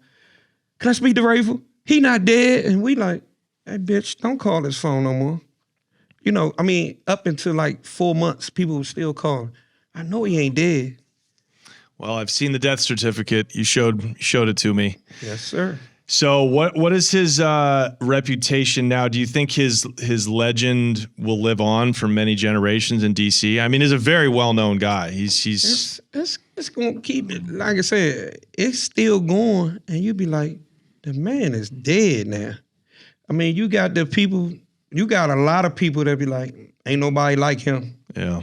All y'all fake drug dealers. Y'all fake this. But you got the guys that want, you know, they try to use the podcast, you know, social media. You say Rayful name, people gonna listen. That's why I ain't never do it. You know what I mean? Rayful tell me all the time, man, do it. It's your story too. Make some money, legal money. I used to be like, I wait till you come home. And you know, he mentioned your podcast more than once. And I wanted him on here, man. That would have been. Oh hell yeah, he was gonna do it. And like I said, him and Vince, they was like, why do you gotta look at these podcasts? I done looked at so much of your stuff. Shit, my wife looking at it now probably. She was talking about it this morning. And she was like, you must like the guy because you be saying no to everybody. I be like, nah, Rayful liked him. I said, what I'm gonna do? Go against him? You know, and he was even like a little bit of your story. He was saying, you know, like some of the things you've been through. Yeah. He was like, yeah, his stuff is a little different. You know what I mean? He was like, everybody else want to idolize this bullshit or don't want to say none of the good. Say the good and the bad. And that's what I tell a lot of people, like some of the people I done had conversations with, step to, you know, in other words, I was like, hey, just tell the whole story. Don't be on your little podcast talking about Rayful snitch, Rayful rap. Tell how that came about, where all the people told on us, or all the people that told on him again, or bring the police to him.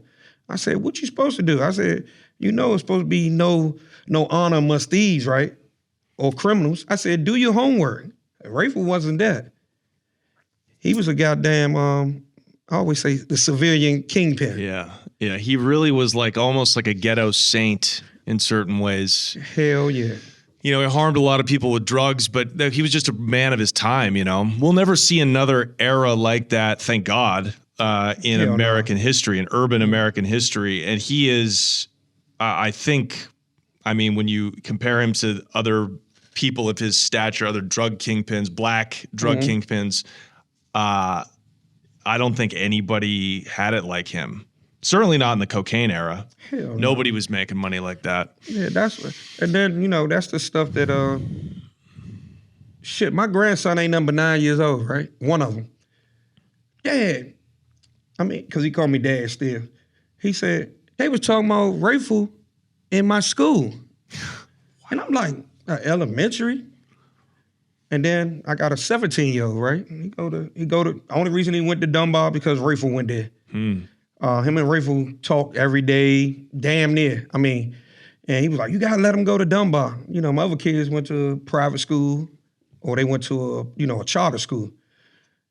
He went to Rayful school. This is last year, playing football and everything. He called me 2 weeks ago. Dad, and FaceTime me. I was like, you don't supposed to have your phone in school. On the screen, they showing me, Rayful, and all of us. And he's saying all the kids is doing like this. Dominic, ain't that your father? And I was like, why y'all doing that? Some social class that they, you know, saying how somebody ran a Fortune 500 company, blah, blah, blah. I was like, do they know I'm your father? He was like, my teammates do. They messing with me now. And I was like, you know, that ain't what I want to be known as, you know what I'm saying? But shit, the class was like 3 hours long. And I said, they actually using Rayful shit because he went to that school. Yeah. Valedictorian, straight A student. Wow. Most popular, if you look at the old school books. Great hooper. Play basketball. Yeah. I mean, the best. Should have stuck with that, but you know. Hell yeah. And what they say, the most likely to succeed in the yearbook. Wow. So, you know. Well, we could talk all day. Maybe we'll talk a little more over on the Patreon, the bonus. But Whitey, I'm so honored. I really am. Man, I'm honored to meet you too, man. I'd rather you have it than anybody else. At least we know you know what to do with it. You hear that, Vlad? Yeah, definitely him. And Rayful wanted it. It ain't like, this is nothing that I did. This was in the making before he passed. Well, I hope he sees this wherever he is. And, you know, this will be locked in time. And I just wanted to get it on the record because, of course, with these street legends, the truth is always somewhere in the middle. Yeah. And it's never what the rumors are. And nobody is ever all good or all bad. Yeah. But that was really like so many things that I didn't even know about. Yeah, that's why I said people, they talk, but it's what they heard and what they added on, right? Yeah. And then half of that shit is trash. And I hope this sets the record straight. I know it does. Nobody can tell this story besides you. And like I said, it was just a great honor. And appreciate it, man. Yep. Finally got it off my chest because, like I said, I ain't sit with nobody. Yeah. We talked about it, and like I said, he had you at the top of that list with Vince. You know what I mean? Man, must be doing something right. Well, yeah, definitely. Harry Whitey Sullivan, in the great irony of the street, a black guy named Whitey. Exactly. I again can't thank you enough for coming out here. And then we'll switch over and we'll do a bonus chat. because you know there's layers of your story that we just didn't get all the way to, and your story is just as fascinating. Head over to patreon.com/The Connect Show. Sitting down with the DC legend, Whitey Sullivan. Thanks again, brother. Appreciate it, man. All right, guys. All right.